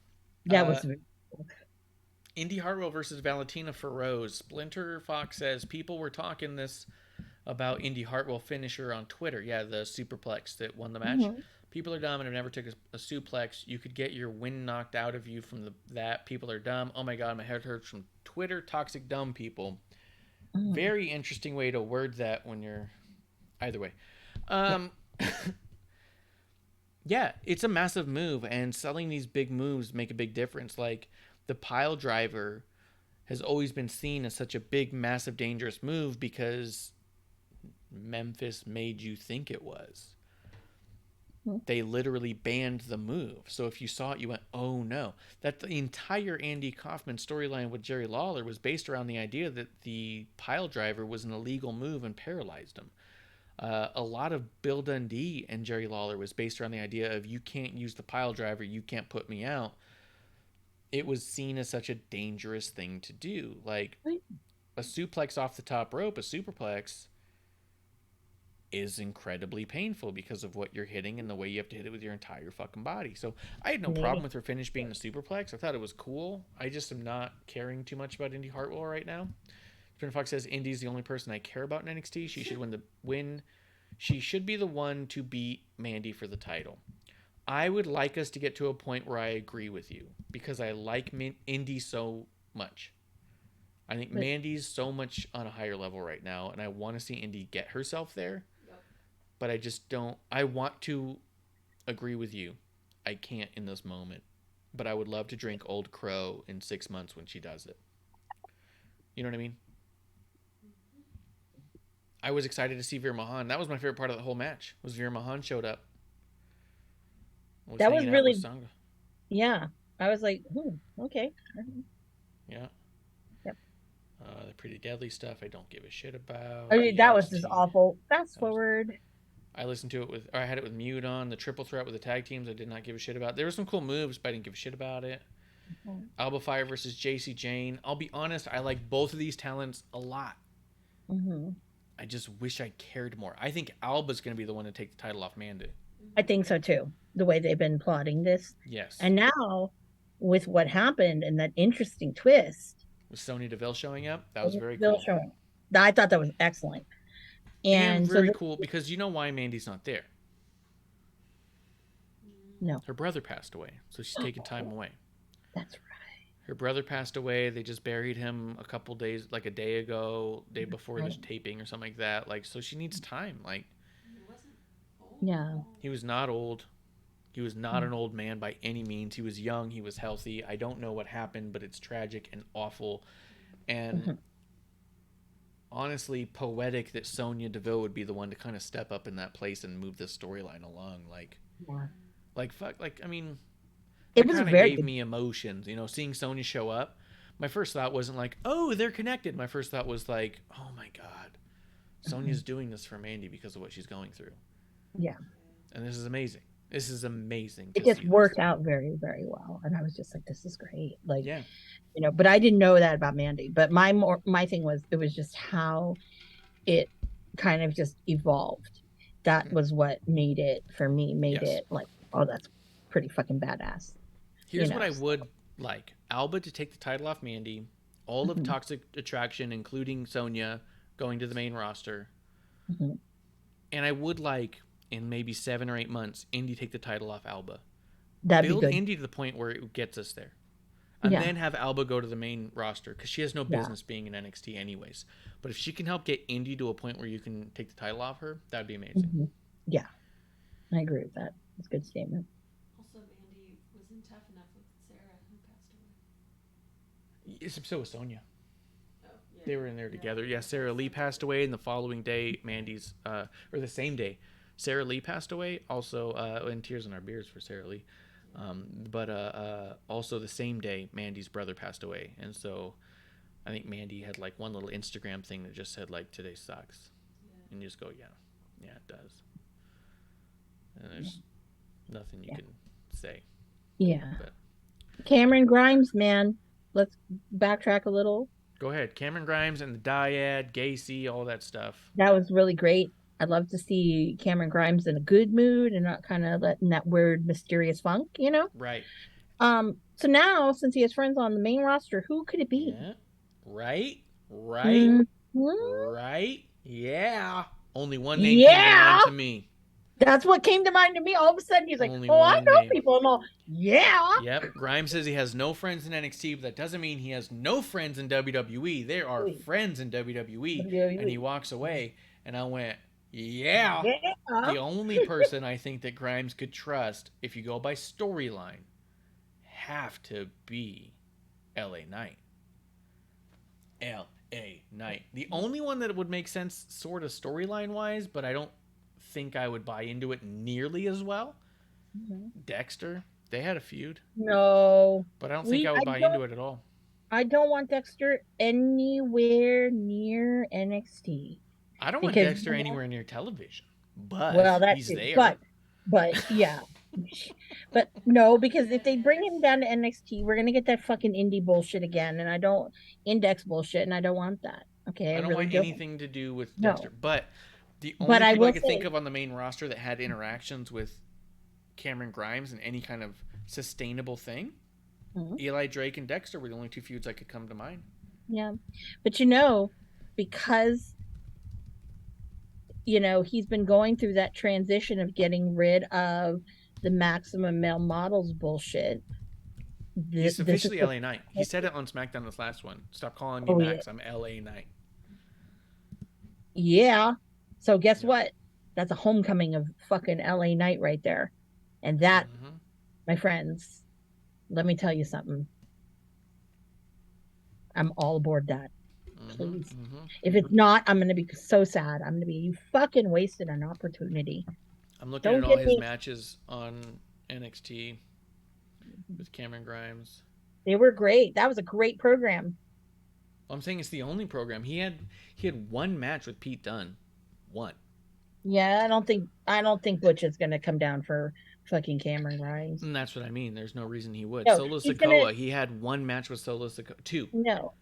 But here's what's gonna happen. LA Knight's gonna come in that red. What was he driving? That red Corvette or whatever the fuck it was. Yeah. Well, like here, hold these. Yeah. He had a match with Austin Theory, but it was a massive match. We don't want Austin Theory down. I don't want that bullshit. No. Come on now. I mean, when you look at it, you got Kyle O'Reilly. You have a lot of AEW talent. Yeah. LA Knight's the only one that makes sense. That it has to. It has to, and I swear to God, I'm gonna. Because they both have the brotherhood of the $1 Million Championship. $1 Million megastar, yeah. Yeah. What? Yep, shoes of a champion. Come on now. Shoes of a champion, yeah. Yeah. See this jacket? Shoes of a champion, yeah. Talk to me. Me. Let me tell you something. Spinner Fox says the only time I'm rooting for the Miz, keep him away from Index. That is what derailed her path. No, that's fucking the least of your issues, dude. Come on. Yeah, no. Maybe we don't want him to have a mic. No, we don't need a mic. Unless you can mute quite a bit. But I agree with you. Cameron Grimes teaming up with LA Knight one time. Let's do it. God, my heart. Let's do it. That better main event. It probably won't. But you know what? You got to give me some goddamn TV time for that shit. Yeah. True. Yep. Yep. Wesley and Stax, anything there? No. I love Wesley, it's like almost like what is there for him? Yeah. That's where I'm stuck with him. Hard. It's very, very hard for me. So that's why I'm kind of like, but it was nice that there's still that beef with Mello and Trick. That I do like, because I want him to get his day in the sun as far as they're concerned. That's true. And there's a ladder match coming up soon where he can get potentially the title. That I would like to see Wes win that ladder match. I do too. Let's see. Diamond Mine we talked about. That was funny. Thea Hall, Kiana James. That was fine. Too much Robert Stone. Okay. That I was like, God damn it. Like, okay, when we saw Kiana James, I'm like, shh, I know what's gonna come. So I started losing interest right away. Yes. Because I knew. And then it had And the then it, problem is Kiana James and Thea Hall are both, or Thea Hale are both such good young talent.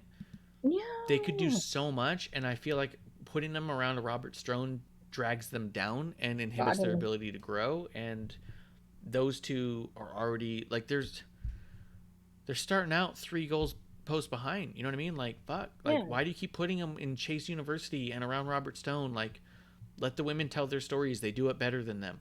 Yeah, and it's funny because I'm sitting there again because we had this conversation. It's like, who the fuck? Whose palm is he greasing? Yeah, I cannot figure out how Because Robert Stone has a job there. I don't get it. I'm not even I saying he's not particularly skilled in general. I've just never seen anything of use for him on NXT. You know No. what I And mean? what would be funny is if he finally WWE gets rid of him, you know where he's gonna go. Yes. And and I'm just gonna be all, you know what, Tony Khan, you are dumb. You really don't Yeah. watch this shit. You only got him because of the where he just was at, because boring as fuck. Yeah. Yeah. And that hair, oh my God, his hair. I just was like, can we not look at his back because his hair was bothering me, that weird little flip thing? And I'm like, Yeah, it was awful. it's just, yeah, it was just bad. It Uh, was just bad. I like the Cora Jade stuff, the Roxanne stuff, them getting someone from the main roster to fight each other. I think that's going to be exciting and it's going to be good. And Mhm.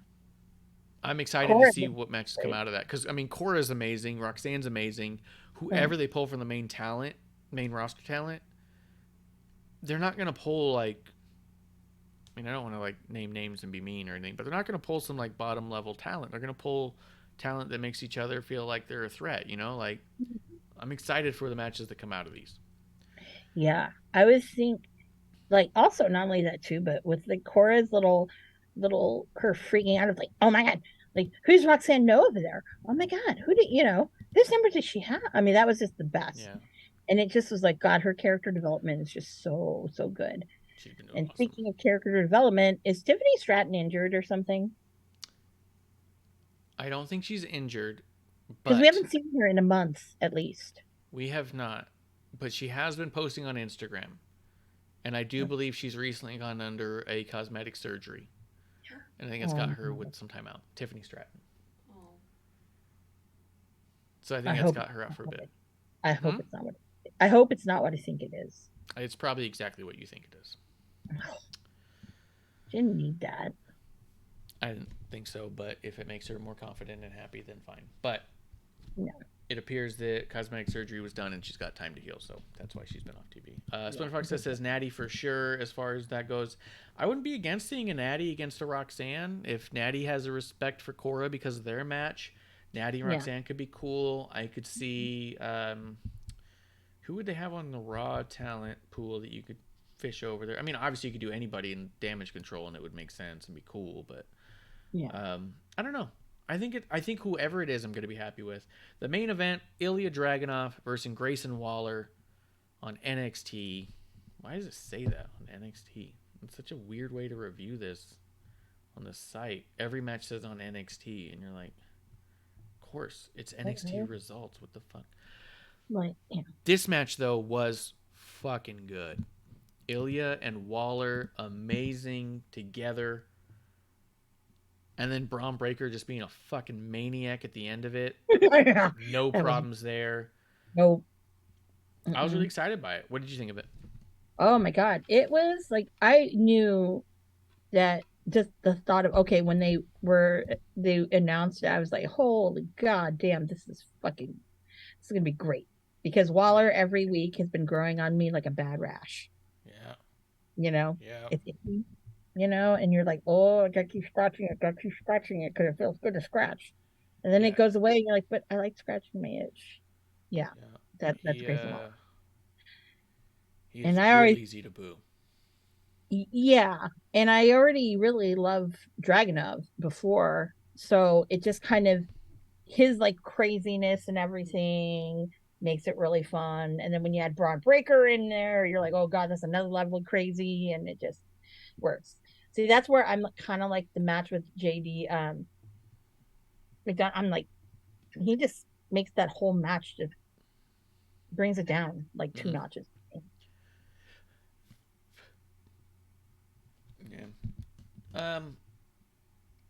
So apart from that, I thought it was great. I thought that Braun Breaker coming out looking like a beast was pretty cool. He was looking jacked as ever.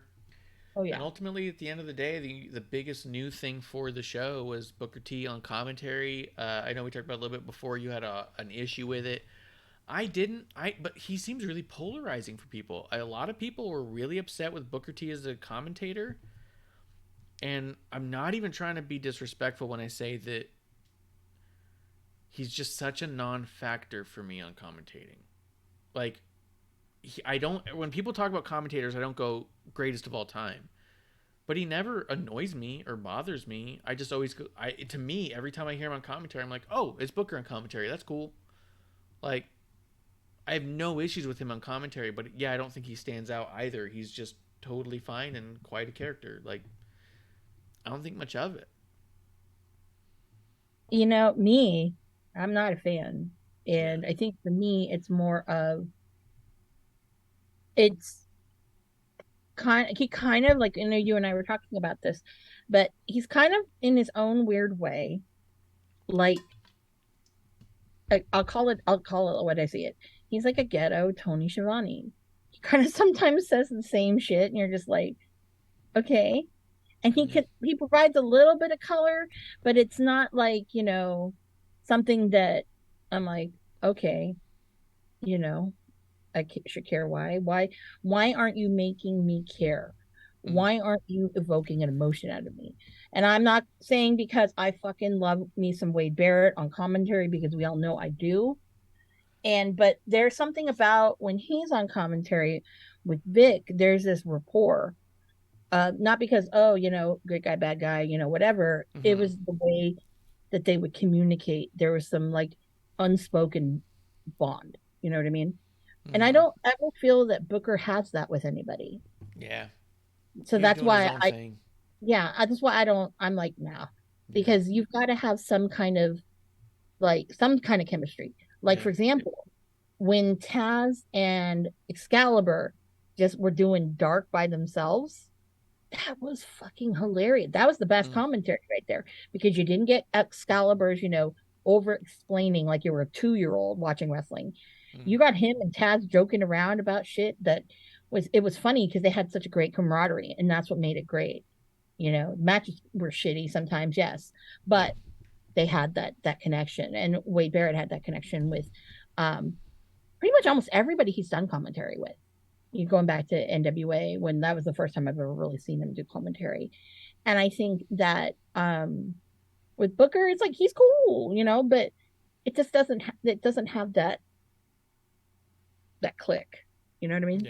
Yeah, he does feel like he's doing his own thing. That's for sure. I could see that. The commentary tables, and that's probably exactly why to me he's such like I said, non-entity to me. Like, I enjoy him, but I don't think about him as a commentator almost ever, just because, like you said, probably because his lack of chemistry with someone else on the table. He just feels like he's doing his own thing. There's Booker doing his thing, where with other teams like the McAfee and Cole, you go, that's a duo. They need each other. Yeah. Corey Graves. Yeah. And and what he does, and I think too, not only just with that, but like Booker is like really good when he was doing, some of those pre-shows, and you had a team of 4 there. Yeah. Because it almost seemed like he was more comfortable to kind of be himself. Well, and they teed him up, and he knew that he was there to hit it. Yeah. Like, so it was like, here's your tee, do your thing, now we're going to keep moving. Like, it was a lot more organized that way. Yeah. Trinity Fox does say Alexa Bliss would be cool. That would be cool. Corey Jaden and Alexa Bliss. He said Booker T, yeah, I'm not watching. The SmackDown team is the best out of the 3. SmackDown team is Wade Barrett and Michael Cole. I have a feeling you don't like that, Splinter Fox. Just knowing you. I don't like Michael Cole, so I'm very sad. See? Yeah, that was kind of the NXT and AEW for me this week. Oh, so what do you think about with AEW on Rampage, Nyla Rose running off with the belt? Yeah, apparently that happened, which I thought was really funny when I saw on their social media where it said, in case you're wondering, Nyla still has the title. And I was like, in case you didn't know, I didn't know she had it to begin with. Like, what do you mean in case I was wondering? Like, it happened on Rampage. People don't watch that show. So she showed up on Dynamite with the title on, and all I thought was, she won the title or something? Like, I didn't think anything of it. And then I also went, yeah.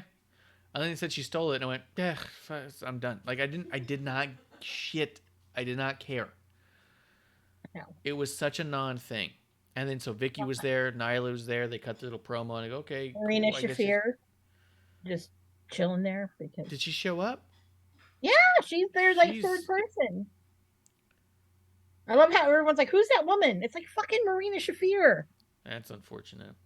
Yeah. But Vicky is the voice of the voiceless. God bless Vicky. I love her. Yeah, in the face of the faceless, apparently. No one knew that was Marina. Well, AEW fans are stupid, so let's go there. Oh, there's that. Spinner Fox says, Jade, is she jumping ship? LOL. Yeah, I mean, maybe. So, No. yeah, apparently there's something going with the TBS title. I don't know. I don't care. Like, you know what? They've made that title seem so irrelevant because it's Jade's title and not because Jade's dominant, but because it's Jade's title. Because every time they give her a 10-plus minute match, she can't do it. It under-delivers. Yeah. Yeah. They're not protecting Jade, so you don't ever think she's dominant. You just think that she's booked to win. Yeah. And that's the problem with fucking smart mark booking is you go, well, because we all know it's a certain way. Yeah, but we all want to forget it's a certain way. And when you have these long-ass matches where someone can't handle the workload, you make us sit back, cross our arms, and go, well, yeah, she's supposed to win, so she's going to win here in a minute. Give it time. It'll be fine. She'll get better. We shouldn't be making excuses for your booking and for the matches. You should be protecting the performers so we don't realize that they're being protected. Mm-hmm. I like that phrase. She's going to get better, Britt Baker. Yeah. Yeah. Yeah. They'll get better. We shouldn't see through your shit, man. No. You should be doing it in such a way that we don't. I mean, producer ladies off camera just said like a magic trick. Yeah, don't do the magic trick if you don't know how to do it yet. You don't say, I saw the card fall into their thing, but they'll get quicker at it. Don't do the trick if you don't know how to do it yet. No. Don't do the trick until you know how to fool me. No. Because I'm there to be fooled. I buy a magic ticket so I can go, wow, who knows how that got done? Yeah. Do I think there's magic? No. Do I have any idea how that happened? No. The second I see it and go, oh, it's a trick card, you can see the different prints on the back. Get a different deck. Find a new card. Find a new trick. Or like you ask yourself, why is David Blaine in this box for like 90 days? The David Blaine stuff is weird. He sits in boxes for a long time. That's nothing magical. Okay. Well, what's magical is you don't see the bedpan. Yeah, I guess. Or he's implanted a catheter we don't know about, which is also in a way magical. Probably. Spinnerflex says they can't get better if they don't have time to get better. AEW is all men wrestling. I'm so over it. They have 2 other outlets. Dark and Dark Elevation and Rampage. And technically they would have another one if they were longer, but theoretically, yeah, if they have Dynamite, which is 2 hours, Rampage, which is 1, and then specials are 2, and then Dark and Dark Elevation, you have 5 hours a week where you could get women practicing. And you know for a fact that 3 of those hours nobody's watching. Your Rampage numbers are fucking abysmal. Dark and Dark Elevation, people don't even talk about. Like, you want to know why they're abysmal? Because the show sucks. Because we don't have Absolute Ricky Starks on commentary anymore. Oh my god, it's fucking trying to yell over Starks. Jericho because Jericho just can't contain himself. It's not a Ricky Starks issue. Hey, I'm just calling it how it is, okay? We don't get our damn we get hooked, but honestly, like now I'm not interested unless Action Bronson's with him. Yeah. Action Bronson played Action a show here. I do like I want to look him and say, yo, dude, you're like the fucking best of these fucking wrestlers that have come up. Dude, you need to be in fucking Hook's corner every time, all the time. It was amazing. Fox says, like Mark said, nobody watches YouTube, which is exactly why you can give them time to get better on YouTube. I'm not saying there's no point to have it. I'm saying there's no point in pretending I should watch it. Yeah. Like, you have it so they can practice. Let them job the Kylan King. Yes. He said, nobody watches YouTube, and Chris got hurt on YouTube wrestling. Yeah, because she's bad at it and needed to practice more. And then he says, fuck Starks, he's a jobber, fight me. And that's, hard to argue. He's jobbing out a lot. Well, what are you going to do? Starks. Ricky stinks. Yeah. You know what I mean? If I could book him, and if I had that book over at AEW, let me tell you, some of the people you would not expect, they would be fucking rock fucking stars. You know who my champ would be? I have a feeling that it's everyone would exactly expect is the problem. No, the champ should be fucking Ethan Page. All ego fucking Ethan Page. That should be your champ right there. But if I had the book, yes. Spinner Fox says, but if they don't get major TV time, then what is the point? The point is you get them ready for TV time. The point is you get them ready. You have them on YouTube so much that they're so good that they need the TV time. Britt right Baker now, you have people who show up on TV and you go, how are they on TV? Yeah. Britt How'd that Baker happen? Britt Baker needs a ton of time off TV. A ton. And to be honest, she's probably doing a ton of other kinds of work backstage. Spinner Fox says Colt would be your champion, blah, blah, blah. What's up? No. Colt would not be the champion. She's an AEW Charlotte, except Charlotte's athletic. Okay. He would not be the champ. There's only one belt that Colt really should have because the Ring of Honor Championship? Yep. Thank you. Oh my God. Have it. That's what I'm talking about. Give it away. Yeah, but then give it away. It was supposed to be his. That's why he went back to that fucking godforsaken company. He talked so much shit about it on his podcast and was like, never going to go. And you know who had to eat crow when I fucking approached him in Dallas? After I heard you fucking went back and you were up there and you didn't even fucking tell me. And he goes, I'm sorry, I wasn't supposed to. I go, you motherfucker. You were never going to go back to that place. You were like fucking on that pedestal. And he was Colt Cabana's watching Jericho win the Ring of Honor title like Dolph Ziggler. Just, it should have been me. No, he's probably like, been me. He's probably sitting there like, yeah. I'm not going to say anything. Right. I'm just making $1 off of Chris Jericho shirts. So every one of these stupid J-ass bullshit shirts. Keep buying them shirts, guys. Buying them. Let's do last call. Let's get out of here. Yeah. We've been here forever. Splinter Fox is hanging tough because he's a badass, but everyone else is drunk. Guys, we'll be back next week.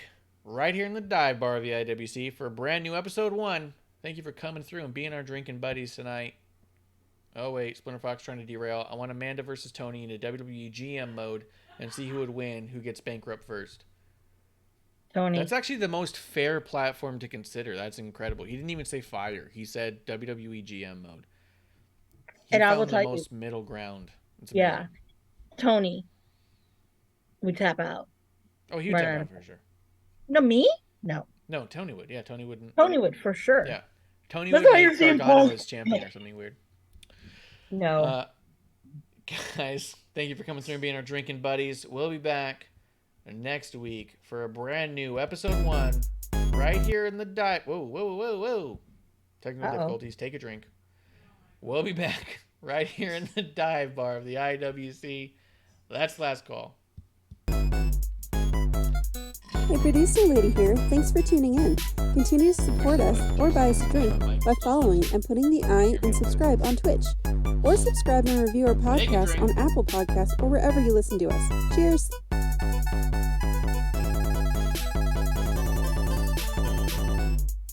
I would never have a drink with wrestling on the rocks.